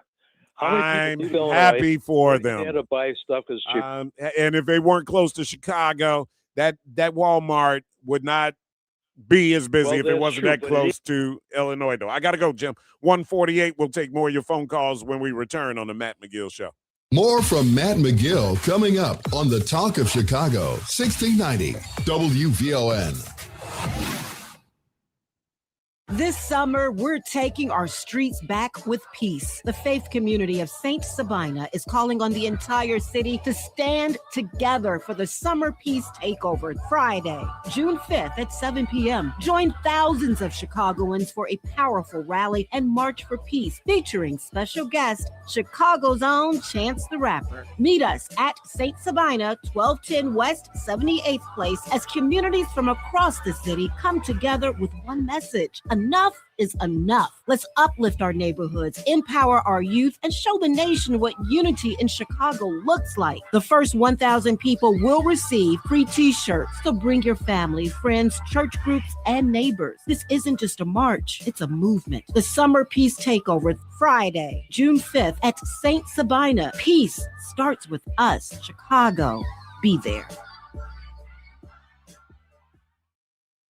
It's D.L. Hughley. If it weren't for the Black Panthers, American children wouldn't have free breakfast. Now, I don't know many groups that are only bad that feed children. The Klan only gave us Burning Cross. I guess you could warm your breakfast up on one. Weekdays at 5 a.m. on the Talk of Chicago, 1690 WVON. Spring cleaning isn't just for your house, it's for your life. If your job is getting old, it's time to clear the clutter and spring into IT. Go to My Computer Career. My Computer Career helped me get the skills and certifications I needed to start a new life as an IT professional in months, not years. Earn the certifications the top employers are looking for right now. Visit mycomputercareer.edu and take the free career evaluation to see if it's time to spring into IT. Financial aid is available to those who qualify, including VA benefits. This is a special alert to all Americans who own a vehicle with less than 200,000 miles with an auto warranty about to expire or with no warranty coverage at all. Due to a decline in the economy, CarShield is announcing a low-cost month-to-month vehicle protection plan that is now available to the public to save any driver out-of-pocket expenses on future auto repairs. Call now to find out how you can pay almost nothing for covered auto repairs. Yes, you heard that correctly. Pay almost nothing for covered auto repairs. An open phone line has been established for all drivers to call for a free quick quote. Call 800-478-6430 now. Drivers who are covered will not have to pay for covered repairs again. This protection plan is at an all-time low. Additionally, drivers who activate this vehicle protection today will also receive free roadside assistance, free towing, and car rental options at no additional cost. Call us for your free quick quote today. 800-478-6430. That's 800-478-6430. What do you have to lose? Call 800-478-6430. Again, 800-478-6430. It's time to focus with Robert McKay. Quality conversation, protecting, preserving, and preparing our past, present, and future. Sunday evenings at 4 p.m. on the Talk of Chicago, 1690 WVON. Protect your money and build your wealth. Sundays at 3 p.m. Host and owners of Top & Top Insurance Agency, Clydell and Betty Top, teach you about protecting your assets, 401ks, annuities, life after retirement, the differences and benefits of life insurance, and they take questions. Their advice can enhance your financial future and your legacy. Call for a free WVON financial consultation, 773-881-8110. Tune in Sundays at 3 p.m. to protect your money and build your wealth. Powered by Top & Top Insurance Agency. Now back to Matt McGill on the Talk of Chicago, 1690 WVON.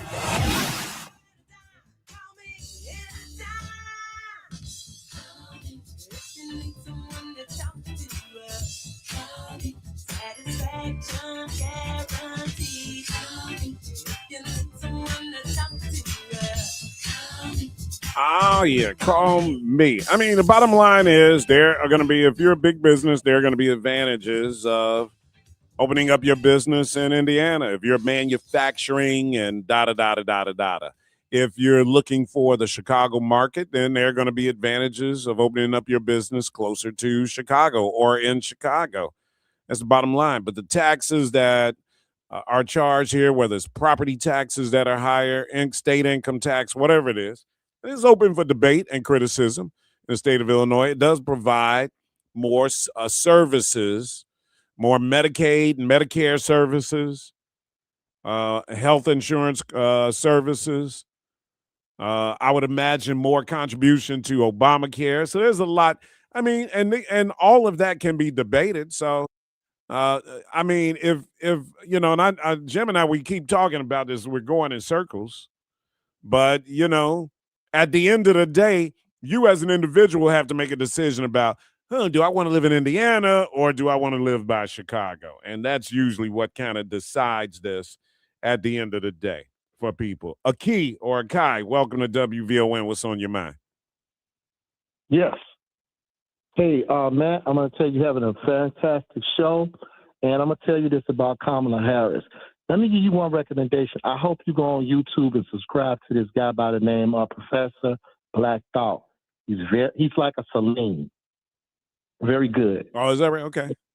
Yeah, and then I want to say this to you. The lady that was hosting the show today, Kimberly O'Gorn. Mm-hmm. As Black people, we got one question for all these Democratic people. And Kimberly O'Gorn brought this up on her show with the guest. Mm-hmm. She asked the guest yesterday, which was a Caucasian lady. Mm-hmm.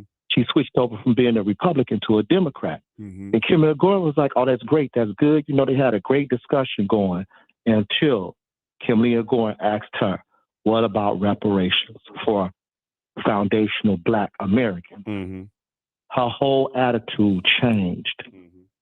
She basically said, we can't even deal with that until we deal with what Donald Trump is doing. And Kimberly O'Gorn was like, no, we're dealing with that.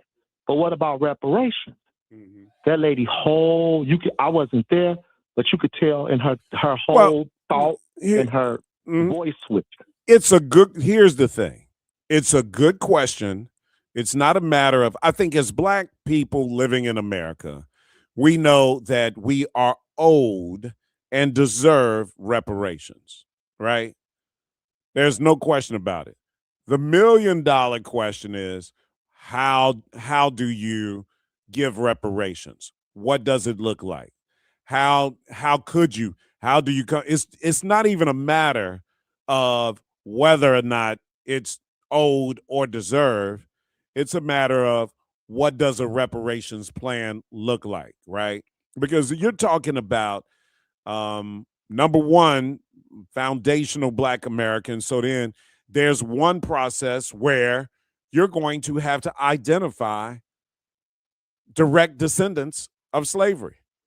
And I don't know, and maybe we should have a genealogist on or something like that to determine how easy or difficult of a task would that be. Let's just deal with that one part of reparations, right? And I'm sure if you listen to Cam Howard on Saturdays, he may already have the answer to that. I don't know the answer. But just in terms of finding who's a direct descendant of slavery, and I think that would be challenge number one, which would come with some cost and expense. And then what does reparations look like? You see what I'm saying, Akey? At the end of the day, even if I opened up phone lines and said, hey, what does reparations look like? Some people are going to say they want a check. Some people are going to say, we shouldn't have to pay income taxes. We shouldn't have to pay taxes anymore. Some people will say we should get free education. That should be our reparations. You see what I'm saying? I got one. So it will be, even if I opened up the phone line, or if you did a poll with Americans, it would be, you would have Black Americans will say different things of what reparations look like to them. Go ahead, brother. Before you hang up, I just want to say this. Martin Luther King Jr., he has an answer for this. That's why I say you got to look at this video with Dr. King on there. He broke down what reparations. All right, go ahead. Do it for me quickly. What did he say? Sum it up for me if you can real quick so I can get to another call. And one thing he said, listen to me. You gave the peasants that came from other land, different, land and this and that. They gave them land. Mm-hmm. He said, Dr. King said this, we want a check.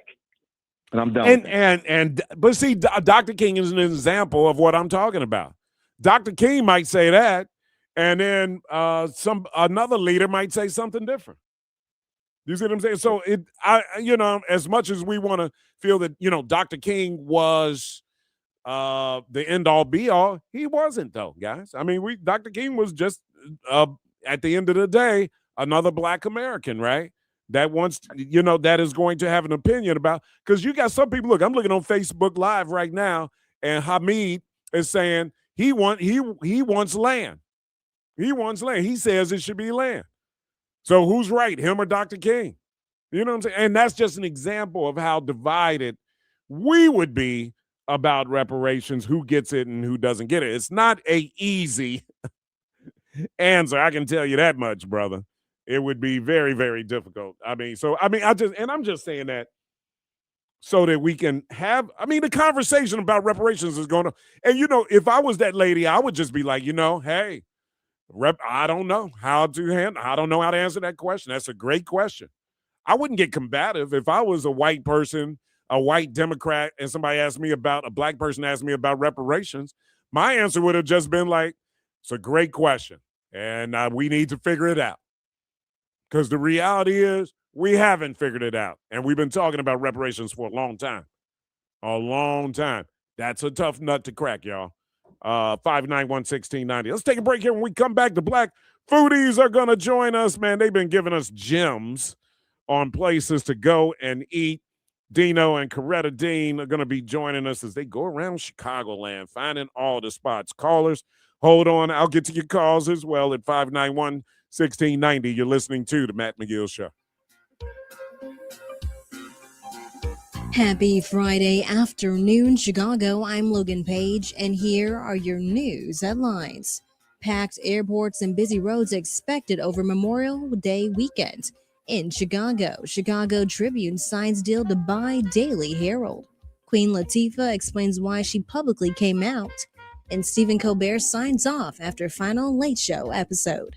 National news from the Black Information Network is up next on Chicago's only urban talk radio station, 1690 AM WVON, Berwyn, Chicago.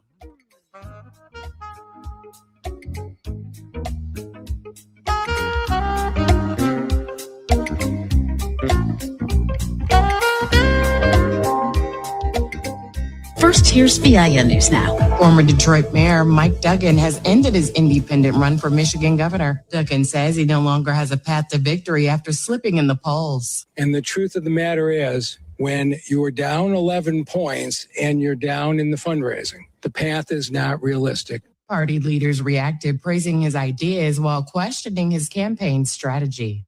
Thousands gathered in San Diego to mourn 3 men killed protecting children inside a mosque. Police say the men stopped armed suspects from entering the Islamic Center and were remembered as heroes during a prayer service attended by about 5,000 people. And The Late Show with Stephen Colbert has aired its final episode, marking the end of an era. Former President Barack Obama paid tribute, praising Colbert's voice in late night as the show signed off with a performance from the Beatles' Paul McCartney and a final farewell at the Ed Sullivan Theater.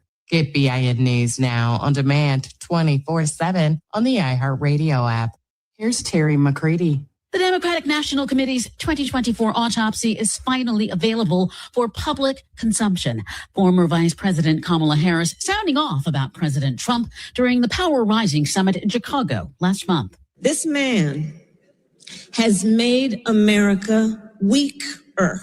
But yesterday, the DNC published the 200-page report, which was written by Democratic strategist Paul Rivera and requested by Chair Ken Martin, asserting that former President Biden's campaign and White House failed to set Harris up for success. Rivera's assessment also placed responsibility on Harris for inadequately defining herself or President Trump.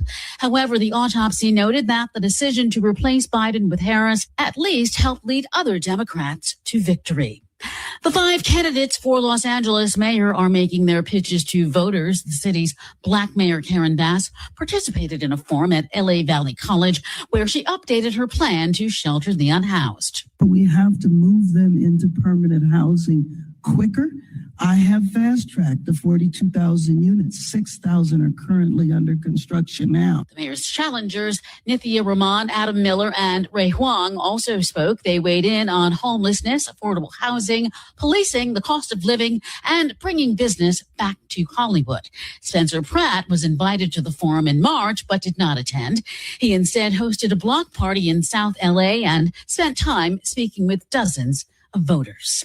The U.S. is dropping all remaining charges against a group of people who were arrested after protesting against the Trump administration's immigration crackdown in Chicago. The U.S. Attorney for the Northern District of Illinois announced misdemeanor charges against 4 defendants would be dismissed. They were part of the so-called Broadview Six, a group of people arrested after a protest outside a facility in the Chicago area used by immigration authorities. They were charged with impeding a federal officer, with prosecutors accusing them of vandalizing a government vehicle. During the protest, officials say prosecutorial misconduct during the grand jury process contributed to the dismissal. An American doctor who was infected with Ebola during his work with a medical missionary organization in Africa says he's feeling cautiously optimistic. Dr. Peter Stafford and the missionary group Surge were in the Democratic Republic of Congo when he became ill with the deadly virus and was evacuated to a hospital in Berlin, Germany. Stafford said in a statement shared by Surge, saying, "Before I was evacuated, I was feeling really concerned I wasn't going to make it." Stay informed, stay connected, and subscribe. Follow BIN News This Hour wherever you get your podcasts. I'm Terry McCready.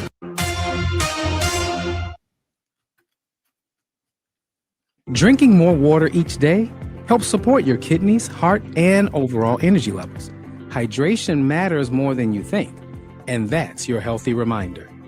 This healthy reminder is in part by the South Suburban Chicago, Illinois chapter of the Lynx Incorporated and Vantive. This is Rufus Williams, and I've got something special for you. I am proud to announce that we're launching the Rufus Williams Travel Club in conjunction with Advantage International. Our first trip, we're staying in the United States and heading to one of the most stunning destinations for culture to cuisine. Join us October 8th through 12th as we explore the charm, the beauty, and the history of Charleston, South Carolina. This isn't your typical getaway. We're walking through history and standing where our stories began. From the roots of Gullah Geechee culture to the International African American Museum, from cobblestone streets to waterfront views. This is more than a trip. It's a cultural vibe. To find out more, visit WVON.com and click the Rufus Williams Travel Club banner. And keep listening for more details. The Rufus Williams Travel Club will turn curiosity into understanding, one destination at a time. We are WVON.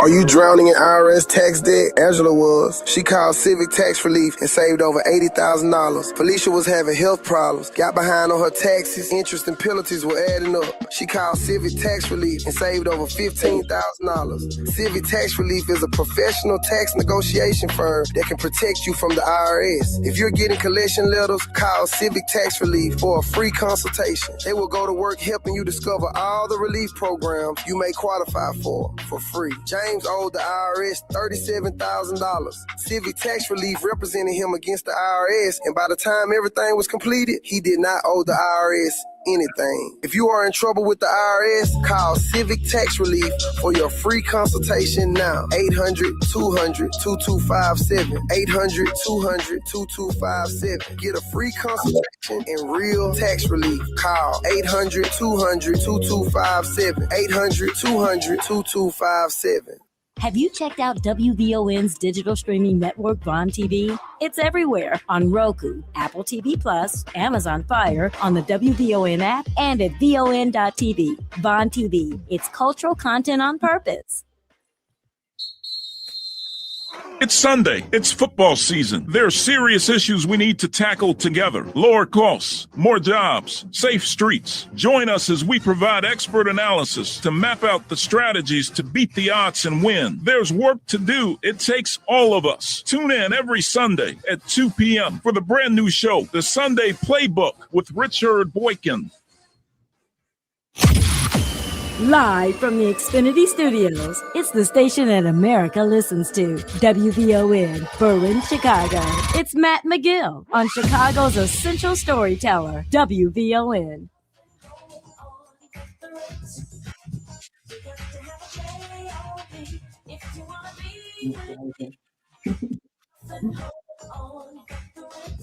All right. I remember that one. No romance without finance. And nothing has changed since this song came out years ago. That is still the case. Our friends, the Black Foodies, are on with us. This amazing husband and wife team, influencers in the Chicago food area, highlighting Black-owned restaurants and food culture across Chicago and around the country. Thank you, ChatGPT, for that. There you go. Dino and Coretta Dean joins us. Now, that's interesting because I didn't really. Do you guys only focus on Black-owned restaurants? No, I would say 95% of what we do is a focus on our community, but we do dip in and outside of the community as well. Absolutely, as you should. I mean, because number one, thank you for prioritizing Black-owned restaurants, right? Of course. But man, dude, we wouldn't be true Chicagoans, man, if we didn't have exposure to all the cultures that exist in it. That's what makes it Chicago, right? That's what makes it Chicago. Yes. Super diverse. And if I want some tacos, I'm going to chop it up with the essays. Okay, all right, okay. I know I am, man. Look, brother, I love Pilsen. I go over there, man. Five Robinitas. That's my spot over there on 18th, man. Woo. I'll go over there and get it in. That one, what was the restaurant you guys gave us last time that's up in Albany Park? Was it Albany Park? Oh, no, Avondale. Avondale, Spiced by CMB. Did you get a chance to go? I didn't, man, but I have been seeing nothing but everybody's been basically backing up what you guys said about it. It's our restaurant of the year. Yeah. Is that right? Yes, so far. So far. And that's a Black-owned restaurant, right? Absolutely. Wow. What's the state of Black restaurants, Black culinary fare in Chicago? If you were, because you guys travel around the country, comparing Chicago to other cities in the country. I would say that Chicago has one of the best Black restaurant scenes in the nation. A lot of entrepreneurs here in the city of Chicago. And honestly, it seems like every other week there's a new Black-owned restaurant popping up. And the community comes out in droves to support them. So now we got it popping over here in the shop. We do. Are there any other cities that are good as well? I think Houston's coming up. Really? H-Town, definitely huge on the Black-owned restaurant scene. And the food is amazing. It's the second best foodie city in America. Chicago won. Yeah, I've heard that about Houston, man. Anthony Bourdain said that, man, before he passed away. He did a segment down there, and, man, he was like, Houston's off the chain, y'all. Diversity is like Chicago, man. He says all these different cultures down there and so much diversity. Now, what about, all right, so here we are, we're approaching Memorial Day weekend, and of course, a lot of people are going to be barbecuing. They're going to be at home doing their thing. What do you guys suggest? Are there good barbecue places out there for people to check out? Oh, yeah. So if you decide to not cook and you want to order out, we got a couple places lined up for you. One of them is Medley's. We were just there today, actually, and they're taking catering orders today and tomorrow. It's a place where no pork touches the grill, so everything is either beef or chicken. Very good. I mean, the brisket's delicious. They got this fried rice that's amazing. This brisket fried rice that's absolutely amazing. Wow. It's real good, too. I know. It's just the Medley's that was on Stony Island. Same spot, 83rd and Stony. Yeah, Avalon Park.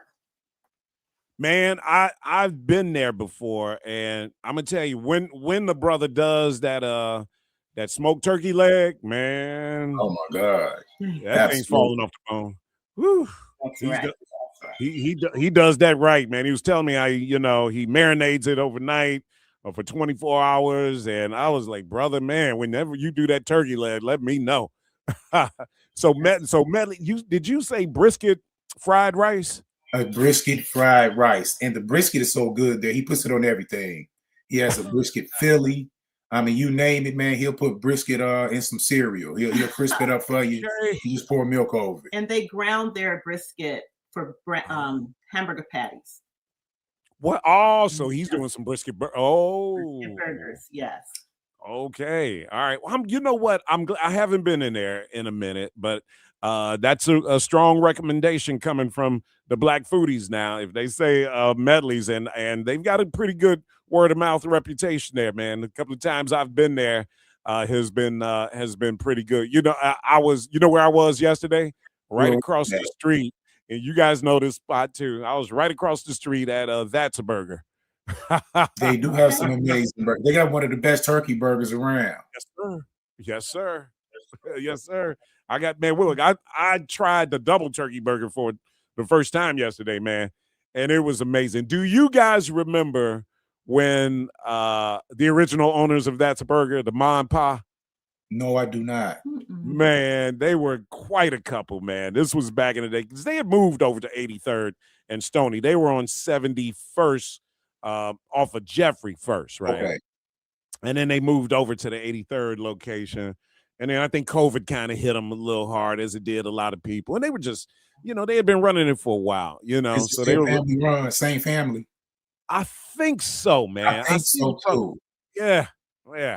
I'm gonna ask the brother man, look, that turkey burger was so good yesterday, man. I'm thinking about going back and getting another one today. So if I do, I'm gonna ask him because they were such a sweet couple. Dino and Coretta, they were the epitome of a Ma and Pa. There's Ma right there on the cash register, and there go Pa over there flipping the burgers, man. There It you was go. like There the you go. epitome. Yeah. What other recommendations you guys got? I would say Wilma's Barbecue. You have a couple of suburban locations, one in Matson, Illinois, one in Dalton, Illinois, and then they have the one downtown Chicago on Jewelers Road, 17 North Wabash. So they do jerk food, they do barbecue as well. Brother Jason, the owner of it, does an amazing job. And for those of you who may remember, a couple months back, Mr. Tendernism came in town. They were over at Wilma's, and it was a madhouse over there. Is that man? You know what? I had the opportunity to go to Wilma's downtown on Wabash, and I wasn't familiar with, the South Suburban location.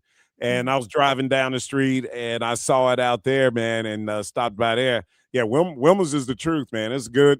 And I'm happy to see that they're doing their thing and just staying on top of it, man, because we need that, man. We need legacy pieces like that and watch them grow and go from just being a little neighborhood spot. And man, to get a spot down on Wabash, that's big. That's huge. And you're really expanding your brand to people throughout the country. So many tourists come to downtown Chicago. If they love it there, they're going to spread it all over the nation. So it's an amazing location. Yeah, we need, and because when people come, a lot of times people don't have the time to leave the downtown area. Correct. So it's good to have something local like that. So, in downtown Chicago, you're going to have, the Giordano's and the Lou Malnati's, the chicken places, and, you're going to have the steakhouses. Everybody know the steakhouses that are going to be downtown Chicago, Bavette's, and all of the other places. And then you got to, you want something local, right? But then everybody doesn't have time or the means to go into the neighborhoods and into the communities. And so it is a little difficult for them to do. What else you got? Anything else you got for us? Oh, yeah. Ricketts World Famous Chicken and Barbecue. That's one of my favorite spots, too. You familiar with Ricketts? I am, man, look, let me tell you, we've got a Ricketts fan, Atiba Buchanan. He's been going to Ricketts consistently since they opened up the spot over here in over by UIC and the UIC location. Absolutely, over on Taylor. Absolutely. We love Ricketts. And those of you from the West Side, if you love Uncle Remus, you love Ricketts, because Gus Rickett is from that family. It's an offshoot of Uncle Remus. Yeah, our sister Charmaine Ricketts, man, she's, that family, they've been doing such a good job, with that legacy and always that West Side is Uncle Remus and South Side is Harold's, right? Right. The age-old battle. Oh, man, and it ain't going nowhere. It's going to keep up. That's for sure, brother. All right, and then now tell our listeners how, if you got anything else, you can go ahead too, but if not, I want to make sure our listeners know how to follow you guys. Let them know how they can follow us. Sure. Yes. Follow us on Instagram at The Black Foodies, Facebook, TikTok. TikTok is The Black Foodies #1. Also YouTube. You can find our great recipes. Also, Dino has his jerk chicken recipe on YouTube. So if you guys want some jerk chicken for Memorial Day, check us out on YouTube. All right. See, now, Dino, we're going to have to get together. So let's do this. We should plan something together, guys. Let's do it. I want to, let's do something together. Either go with you guys someplace or you guys come with me someplace. Hey, let's do it, bro. Yeah. Pick a spot. We can pick a spot. We can go chop it up and give some exposure to a local restaurant and do what we do. But Matt, one day I definitely want to feed you some of the jerk chicken that I make because it's absolutely amazing. The only bad thing is once you taste it, you're going to want us to adopt you. And I don't have no room in the crib. Right. Hey, we're going to make that a segment, man. I'm going to come on. I love it, guys. The Black Foodies, follow them. Please do. And, of course, we're going to have them on WVON once a month when they feel like coming on a Friday. Dino and Coretta Dean. Guys, thank you so much for coming on. Appreciate you. Yeah, thank you, man. We appreciate you, brother. All right. Let's take a break here. It is 2:19 on WVON. We'll be right back. I got a couple more phone calls. We'll grab them on the Matt McGill Show. More from Matt McGill coming up on the Talk of Chicago, 1690 WVON. Smart conversations with smart people makes us smarter. And that's exactly what you get on Bound and Woven with Rufus Williams. This isn't surface level talk. This is where authors become experts, where books become blueprints, and where ideas are challenged, not just discussed. From Colin Woodard on Nations Apart, to Gloria J. Brown Marshall breaking down the history of protests in America, to Gary Tyler sharing a story of resilience and redemption and stitching freedom. These are not interviews. These are conversations that matter because every book has a story and every story has a deeper meaning. Bound and Woven with Rufus Williams on Bond TV. You can catch us on Roku, Amazon Fire, Apple TV+, the WVON app, and VON.TV. Calling all nonprofit service providers. If you are an executive director, CEO, or development or program director of a local area nonprofit, this one's for you. Meeting the Moment is hosting its first webinar, Big Bill, Big Impact. What funders need to hear from you to avoid service disruption. Taking place Wednesday, June 10th from 11 a.m. until noon. This virtual session will offer participants direct insight into how funding decisions are being shaped and the critical role communication plays in influencing your outcome. We are convening leaders across government, philanthropy, and research to discuss funding priorities, frontline fundraising realities, and how you should be communicating to keep those resources flowing. Hear from Illinois Congresswoman Delia Ramirez, researcher Xavier Ramey from Justice Informed, Monique Jones, CEO of Forefront, activist and former CEO of the Knight Foundation, Sol Flores, and Chanel Ritchie of LL Communications. It's an action-packed hour of information that will help you navigate this critical time for nonprofits and provide you with tools you need while managing a changing financial landscape. Our Big Bill, Big Impact webinar is free, but you must register at eventbrite.com. For more information about the Meeting the Moment movement, log on to wvon.com/Meeting the Moment. Meeting the Moment is powered by the Chicago Community Trust. When your body needs real nourishment, don't settle for ordinary supplements. At the Aloe Shop, we believe wellness starts with nature. That's why our premium aloe and nutritional products are crafted with the highest standards, pure, potent, and made to support your health from the inside out. From digestion and energy to immune support, the Aloe Shop helps you feel your best every day. The Aloe Shop at 117 East 95th Street in Chicago. Call 866-256-3747 or reach us online at thealoeshop.com. Come on in and get healthy. Now available at Living Fresh Market in Forest Park and at Pete's Market throughout Chicagoland.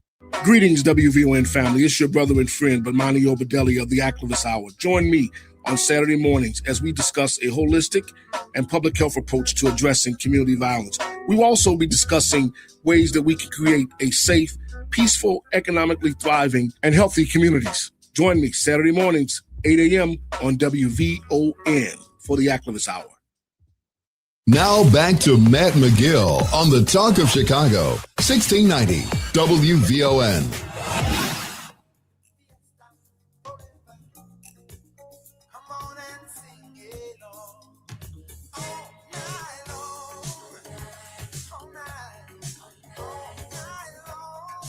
All right, I've got some beautiful flowers that were sent by the Barnes family. I want to say thank you to them. It has my name on it, but they are sending them for the Sawyer family. As I've told you guys, former Alderman Rod Sawyer, his sister and my sister-in-law, Cheryl Sawyer McGill and Shedrick Sawyer. They lost their mother, Celeste Taylor, Many of you, if you went to Alabama A&M, you knew her as Celeste Banks. And then, of course, Celeste Sawyer, and she married former Mayor Eugene Sawyer. They met in college at Alabama State. Just a great story, man. And then Miss Celeste married Roosevelt Taylor, who was just an absolutely awesome force and in our lives as a family. We used to call him Mr. T. That was her husband. He passed away many years ago, and Miss Taylor made her transition on Mother's Day.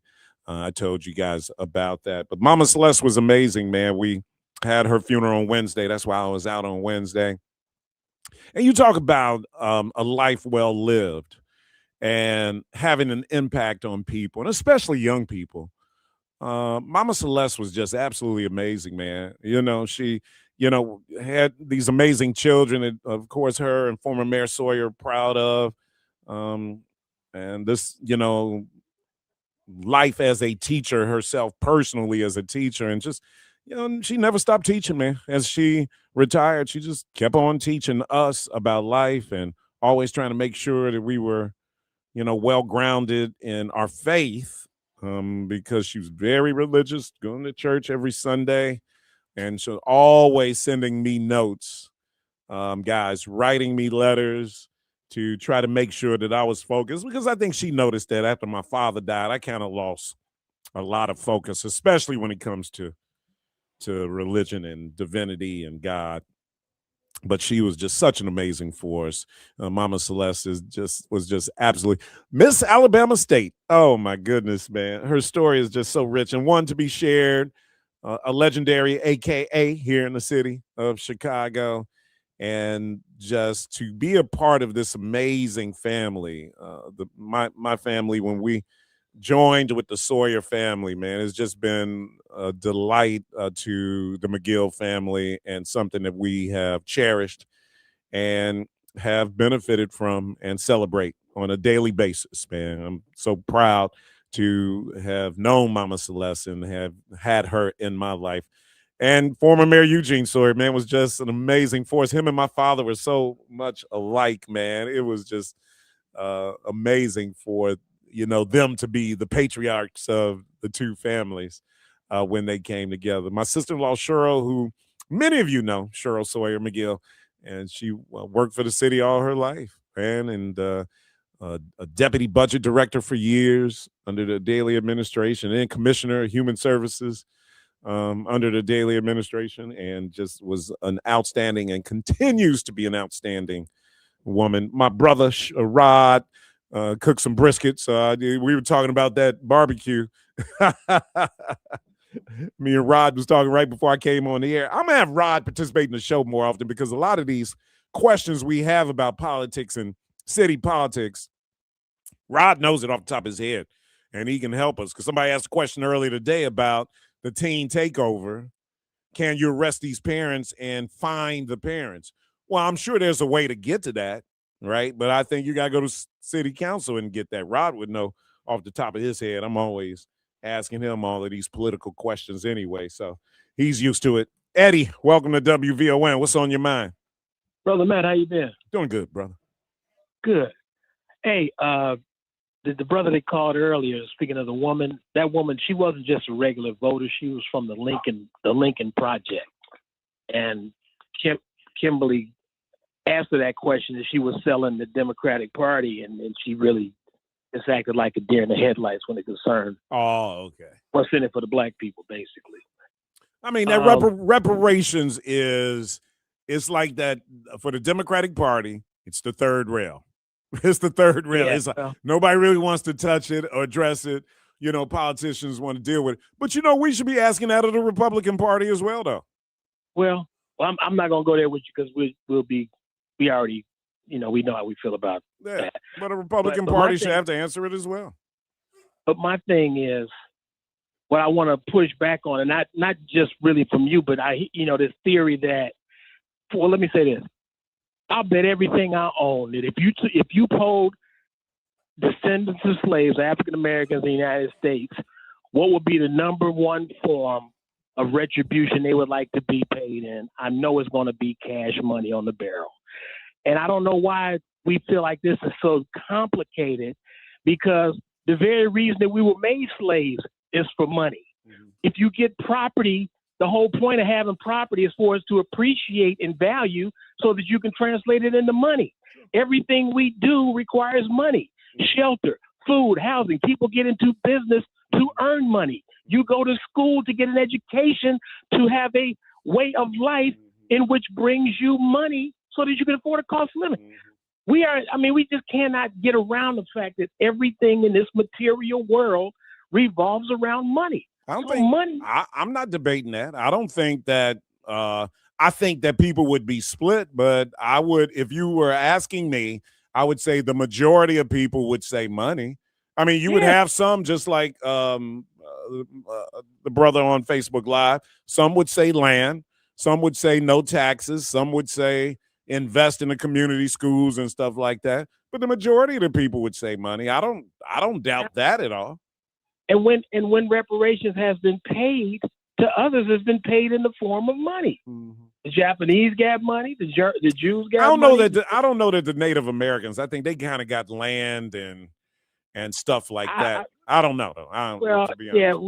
We can debate that. And also I want to say this, and the reason why this really struck a chord with me, my brother, is right now.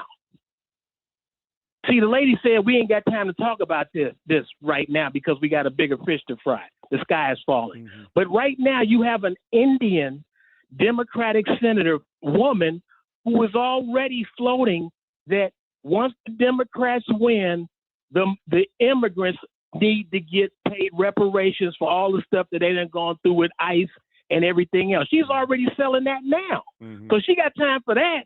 But they ain't got. They never have time to talk for what black folks need. Well, Eddie, that's all I'm saying. Okay, let me ask you a question. Yes, sir. You agree that reparations are owed, right? Oh, no doubt. Okay, right, real quick. I agree that reparations are owed, right? So I think here's what I think the disconnect is, right? I think that you're not going to find a black person that doesn't think reparations are owed, right? You may find a couple, I don't know. Some Republicans, I'm sure, black Republicans. But you and I agree that reparations are owed, right? I'm with you 100%. The difference might be I'm a little more pragmatic and realistic about the country that we live in. That's all. I'm just like, these white folks ain't gonna, man, what America you know? Well, man, these white folks ain't gonna pay black people no reparations. That's just my attitude. Now, people might not like that that's my attitude. I hear you. I agree that we're old, whatever you want to say it is. Cash, land, schools, all that. I'm with you. I'm just being this realist about knowing this country and the white people that run it. That's all. I'm just being real about it. But the thing about that being real, you and I are in the same generation. If we're going to keep it 100 like we're doing now, we remember when Negroes were saying there'll never be a black president. I'm with you on that. I'm with you on that. I remember saying there'll never be a black mayor of Chicago. Exactly. So my point is, we can play this game like heat wave, always and forever. The bottom line is, it's on us and our black politicians to fight for that. Make them do that, because like I said, it's an Indian Democratic senator right now advocating with all of this Trumpness for immigrants to get their papers. But there are black members of Congress that are fighting for reparations. Whether it so it's not like there isn't representation in Congress fighting for it. Now, maybe we feel like it should be a code red kind of fight, but there are black members of Congress that have pushed for reparations, on record pushing for it. You know, it's not a priority, right? And right now, you got Republicans running everything, so it would never make it to the floor. It just ain't. Guess what Republicans did? They just gave white boys reparations. Exactly. $1.8 billion. So it wasn't that complicated for them to figure that out, though, was it? Right. Yeah, but not complicated. But yeah, my only problem with making the comparisons, like especially when we compare it to Japan and stuff like that, I think I hear you, and I'm all for it. Like, yep, if we want to make the comparisons, yep, you're right. White boys got it, yep. I think like I said in the last segment, see, even when you're talking about with these this $1.8 billion that Trump just approved, right? They have, by the way, huh? I'm gonna apply for some of that. You should. We were talking about it. They were saying that somebody was saying to me that even black people, because the way the language is set up, that black people can actually, if they feel like they've been wronged by the federal government, can actually apply for this fund. Get you 5 cans of Ambi. Exactly. Fill out the application. Yeah. That's what I'm doing. Yeah, so you can do it. All right, I got a break. I'm all over the break here. 1:34. When we come back, Logan and Lexi, when we return on the Matt McGill Show. Hope you're having a fantastic Friday afternoon, Chicago. I'm Logan Page, and here's what's happening in your local and national news. Chicago officials are preparing for a busy Memorial Day weekend. The Department of Aviation is expecting more than 2 million air travelers at both O'Hare and Midway airports from today through Tuesday. Passengers are expected to experience longer wait times at security checkpoints. Air travelers are urged to arrive at the airport early. Meanwhile, close to 8.5 million vehicles are projected to travel over the holiday weekend. In other news, the Chicago Tribune is reportedly buying the Daily Herald. Both publications confirmed the sale in articles on their news websites. The Paddock Publications Board of Directors voted to okay the sale, and closing is set for sometime today. The board released a statement that the Tribune is offering employment to all Daily Herald employees. In other news, Queen Latifah says she felt the timing was finally right to publicly acknowledge her longtime partner, Ebony Nichols, during a recent award speech. In a new interview, the entertainment icon said receiving one of the biggest honors of her career inspired her to openly celebrate the people closest to her. Latifah has largely kept her personal life private for decades, despite years of public speculation. She said the moment was about embracing authenticity and living openly on her own terms. And Stephen Colbert wrapped up his final episode of The Late Show with Stephen Colbert Thursday night, marking the end of an era in late night television. The farewell episode featured appearances from stars including Paul McCartney, Ryan Reynolds, Paul Rudd, and Jimmy Kimmel. Tributes also poured in on social media, including a message from former President Barack Obama. If you're just tuning into The Late Show, you missed a lot. Tonight is our final broadcast from the Ed Sullivan Theater. Welcome one and all to The Late Show. I'm your host, Stephen Colbert. Sit down. The show ended with McCartney performing Hello, Goodbye before he and Colbert symbolically turned off the lights at the Ed Sullivan Theater. I'm Logan Page, and that's what's happening in your news now on WVON 1690 AM.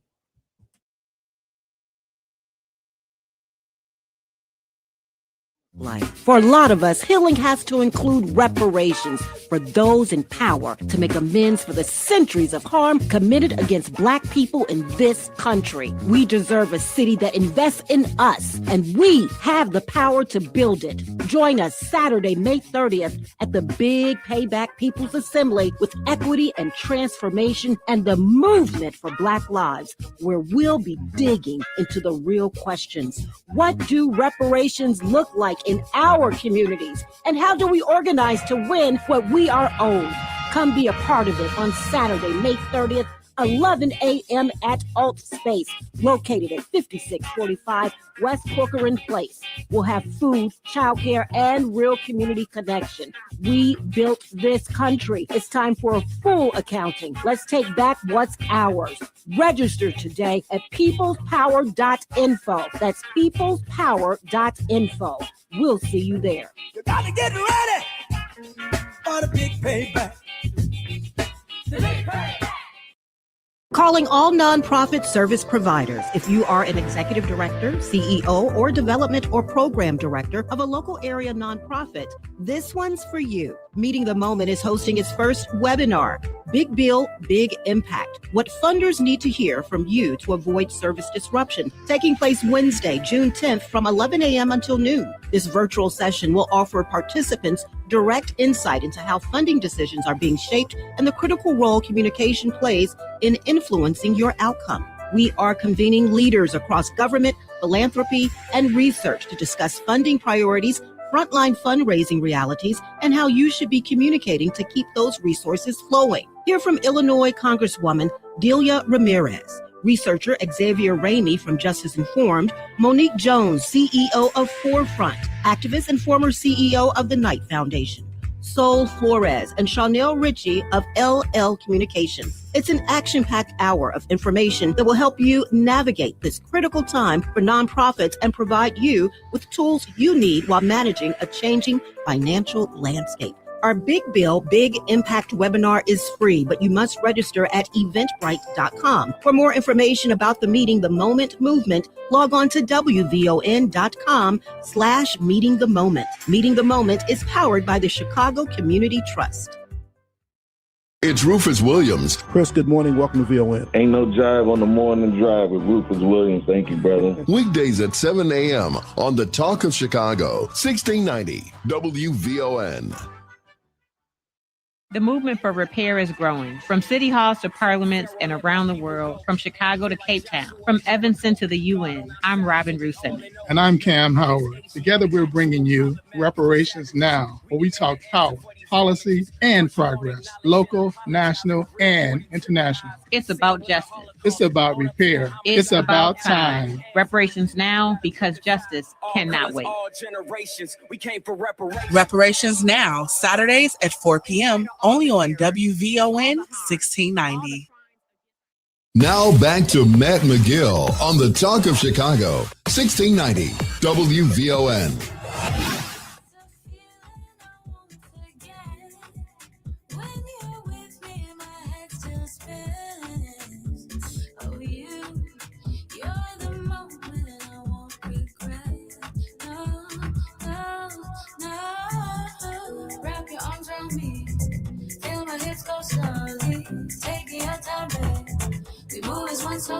Ah, yeah. What's happening, ladies? Get close to the microphone, everybody. All right. What's happening, Logan and Lexi? Ah, you got a 10-mile. Who, Alexa, you were saying what now? You got a 10-mile race. Yeah, so I'm actually running the Chicago Marathon in October. And so I'm starting my training off by doing a 10-mile race on Saturday with my dad. Oh, wow. Yeah. They've been training forever. Really? Yeah. That's my running buddy. Have you run 10 miles yet, or this is going to be your first time doing it? My longest distance so far is 11 miles. So oh, really? Oh, I'm wow. almost at a half. Oh my gosh. And then, that 26.2 is no joke, but I'm grateful for the body that I'm able to move. Mm-hmm. Yeah. Well, you're young. I'm 27. Yeah, babe. I'm young, but How many miles you be running, Logan? I was a D1 soccer athlete at Woohoo! Hampton University, Exactly. so I used to run a lot. Mm-hmm. Yeah. The most I've ever run at one time was 6. That's good. That's a 10K. Yeah. That's easy. 6 miles. That's what? That's a 10K? 10 kilometers. Is it really? Okay. Yeah, all right. 6.2 is 10 kilometers. I was just running around Washington Park. I think I did it I think it's like 4 times because it's a half mile. No, it's a mile and a half. Okay. Around one time is a mile and a half. So you did it a few times. So I did 4 times. Look at you. Right.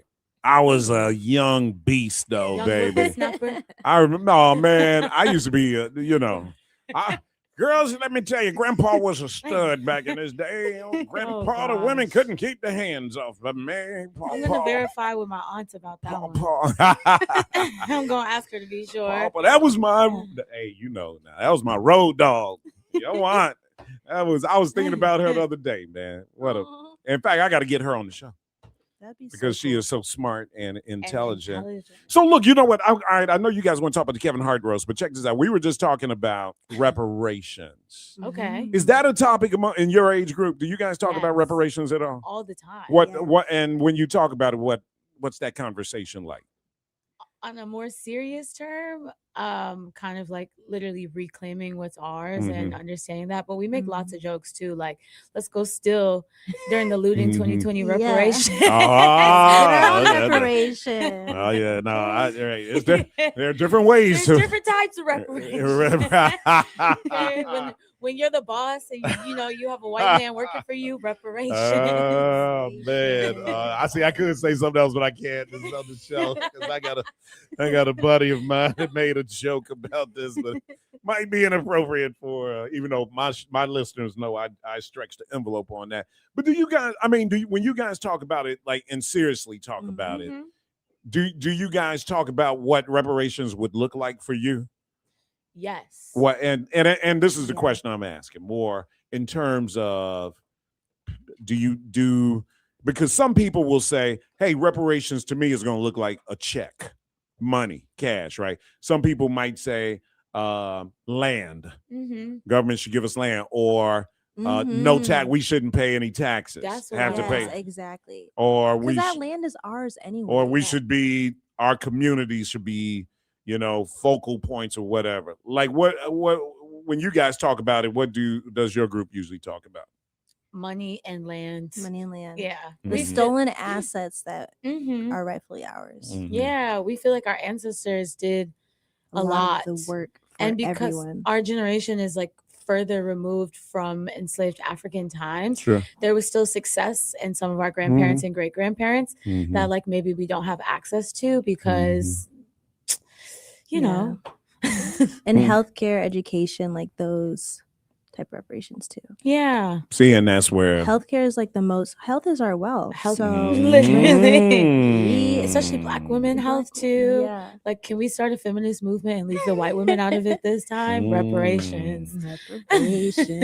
Some brothers feel that white women are paying reparations in a different way.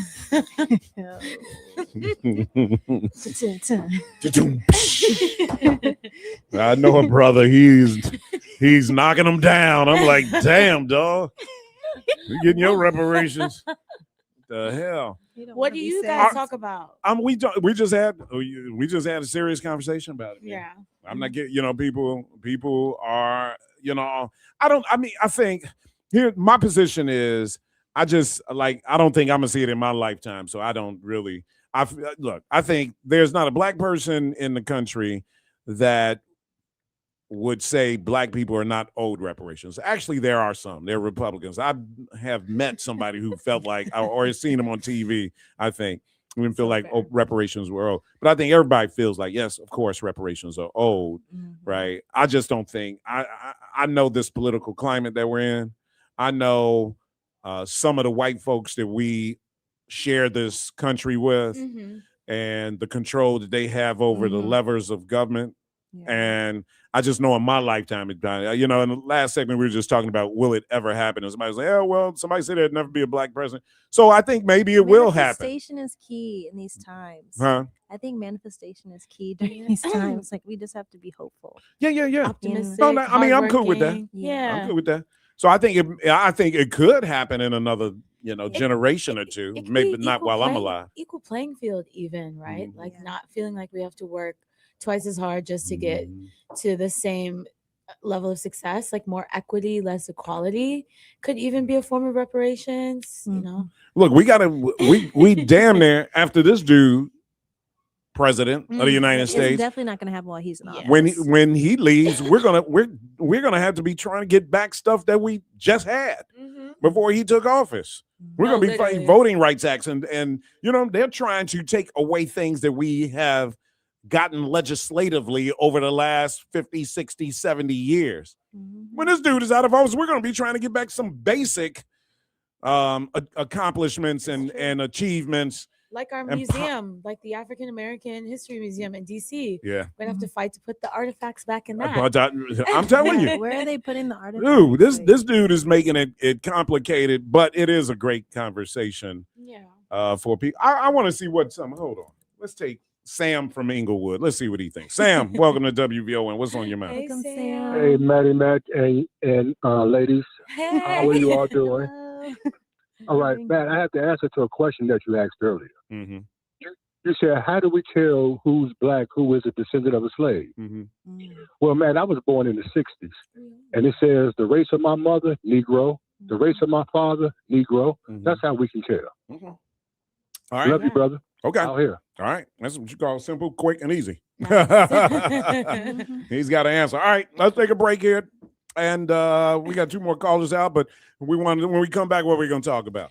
We want to talk about Kevin Hart, but I know you feel like it's a little outdated. But No, on the topic of reparations, right? Like, how do we get reparations when Black people who are in positions of power are letting people make mockery of our culture and of us? All right, I haven't seen the roast, but I want you to tell me about what happened there. I still haven't watched it. Can we send you a clip to play?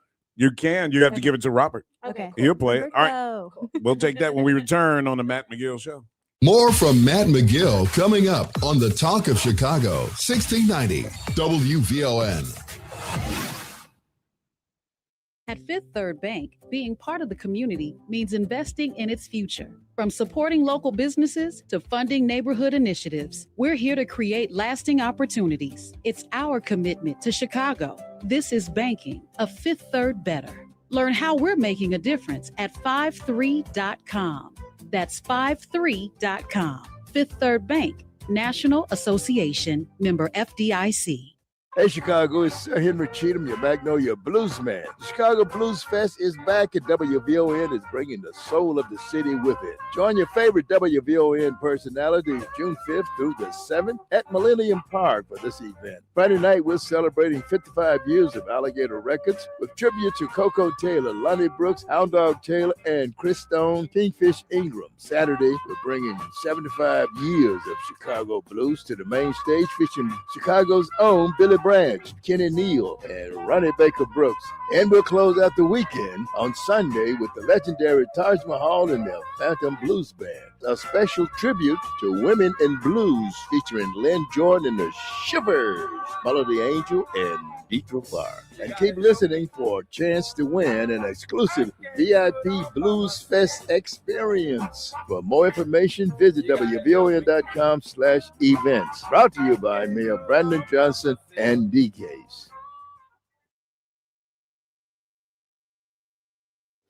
For 70 years, the Humane Society of the United States has worked to end animal cruelty. Now, we're continuing that mission as Humane World for Animals, because we work around the globe to care for animals who are suffering today. And we tackle the root causes of cruelty for a kinder tomorrow. We are Humane World for Animals, and together we can make a difference. Help make change for animals. Visit humaneworld.org. Did you know about 1 in 3 people with plaque psoriasis may also develop psoriatic arthritis, which causes joint pain, stiffness, and swelling? Does this sound like you? Listen to what it sounds like to be a million miles away. Tremfya guselkumab, taken by injection, is a prescription medicine for adults with moderate to severe plaque psoriasis who may benefit from taking injections or pills or phototherapy, and for adults with active psoriatic arthritis. Serious allergic reactions and increased risk of infections and liver problems may occur. Before treatment, your doctor should check you for infections and tuberculosis. Tell your doctor if you have an infection, flu-like symptoms, or if you need a vaccine. Imagine being a million miles away. Explore what's possible. Ask your doctor about Tremfya. Visit Tremfya.com or call 1-800-526-7736.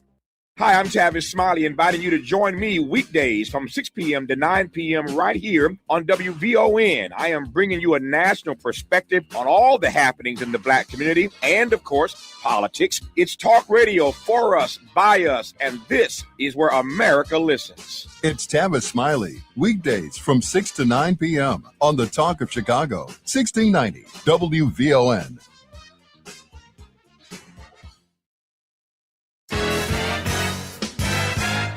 Every Sunday, now you'll be able to listen to the First Church of Deliverance here on 1690 WVON and on the iHeartRadio app at 11 p.m. Tune in for inspirational music, powerful word, and a blessing from the Lord. That's the First Church of Deliverance, Sundays at 11 p.m. right here on the Talk of Chicago, 1690 WVON. Follow us at fcdchicago.org.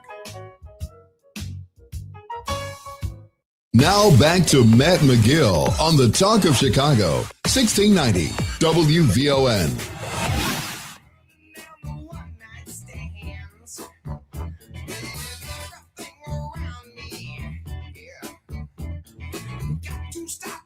Oh man, y'all know this song? Is this Wild Cherry? Is that the name of the group? They play this at your place, don't they? Well, dancing and singing and grooving to the music. And just when it hit me, somebody turned around. Hey, hey, brother, you gotta listen to Prince play this. Oh, man, you never heard Prince version of this? Oh, man, look it up. Prince live, play that funky music. Out there. We can go out to that. All right, here's a clip. What are we about to listen to? Okay, so we're going to listen to a really short clip of Dr. Umar explaining only some of the racial jokes that they talked about during the roast. The roast is something that happens every year. They pick a person to roast. Tom Brady's was a really big one. This year was Kevin Hart. Majority of the comedians who came up were white men. Majority of the jokes were written by white men. Majority of the audience was white.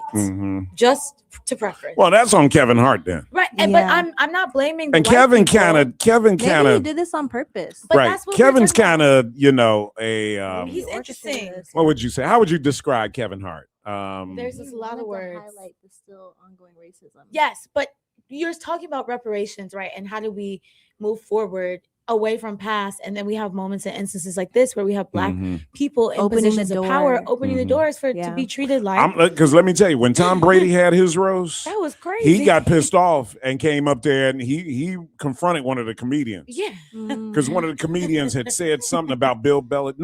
No. One of the comedians had made a joke about Robert Kraft, the owner of the Patriots, going to a Chinese massage parlor, right? Which happened. Yeah. It was all in the news. And this and Tom Brady did not like that and got up there and confronted him, man. And he was funny. He was playing it off. All right, well, hold on. Robert played this for us, and let's take a listen to this clip from Dr. Umar. They will have to lynch him from a bonsai tree. He did well in Saudi Arabia because they thought he was the monkey from Aladdin. His ancestors came to America on a slave ship in a bottle. I'm about to blow your mind now, Art. Listen to this. Guess who wrote these jokes? Who wrote them? A group of 17 white men. Art, a group of 17 white men were hired by Netflix to make a night's worth of racially derogatory, insulting, and humiliating jokes about black people. White men wrote these. Art, Kevin is so short, they will have to lynch him from a bonsai tree. Right. So he did well in Saudi Arabia because they thought he was the monkey from Aladdin. His ancestors came to America on a slave ship in a bottle. I'm about to blow your mind. That actually was a good one, though. I will say. Wrote these jokes? The lynching one. Bonsai tree is crazy. And then they talked about Cheryl Underwood's husband, I heard somebody say that. And I love Cheryl. I know Cheryl, so man. Sweet. She's cool. I know Cheryl. And I heard that's what one of Fred Johnson said. What they made a joke about Cheryl's husband. He committed suicide. And the joke they made was, I guess black really does crack when you're married to Cheryl Underwood and you jump off a roof. Oh. Yeah, too far. Too far. That's too far. That's crazy. So how do you guys feel about that? Those jokes cross the line? Definitely. For sure. The bottle one was actually not bad though. I thought that was a good one though, man. I mean the lynching from a bonsai tree is crazy. Saying they liked him in Saudi Arabia because he looked like a monkey is crazy. See, the monkey is a little. That's crazy. And the lynching one kind of goes a little, right? Slavery, black people joke. Comedians have made jokes. I'm talking about black comedians have made jokes about slavery overall. Right. So that's why the bottle one doesn't bother me as much as the lynching one and the what was the other one? Bonsai tree. Oh, the lynching monkey. One. And the monkey one. So those are kind of like. Yeah. Fred says Tom Brady allowed them to talk about his wife and kids, but he got upset when they roasted the Patriots. He's right about that, man. Yeah. They dogged his wife. out Tom Brady's. Was Tom Brady at this Kevin Hart roast? He was. Yes. And they talked about him too. No, I think Tom Brady got up and said some things about him. Is that He's right? the one who kicked it off, actually. Is that right? Yeah. So I hear. It's tough because yes, there is a comedic relief that doesn't have to be so intense. Yeah. But yeah, the two of those three went too far to me. yeah, I think that The people the boat one that the slave ship they came. His family was so small they came over in a bottle. That actually is pretty clever.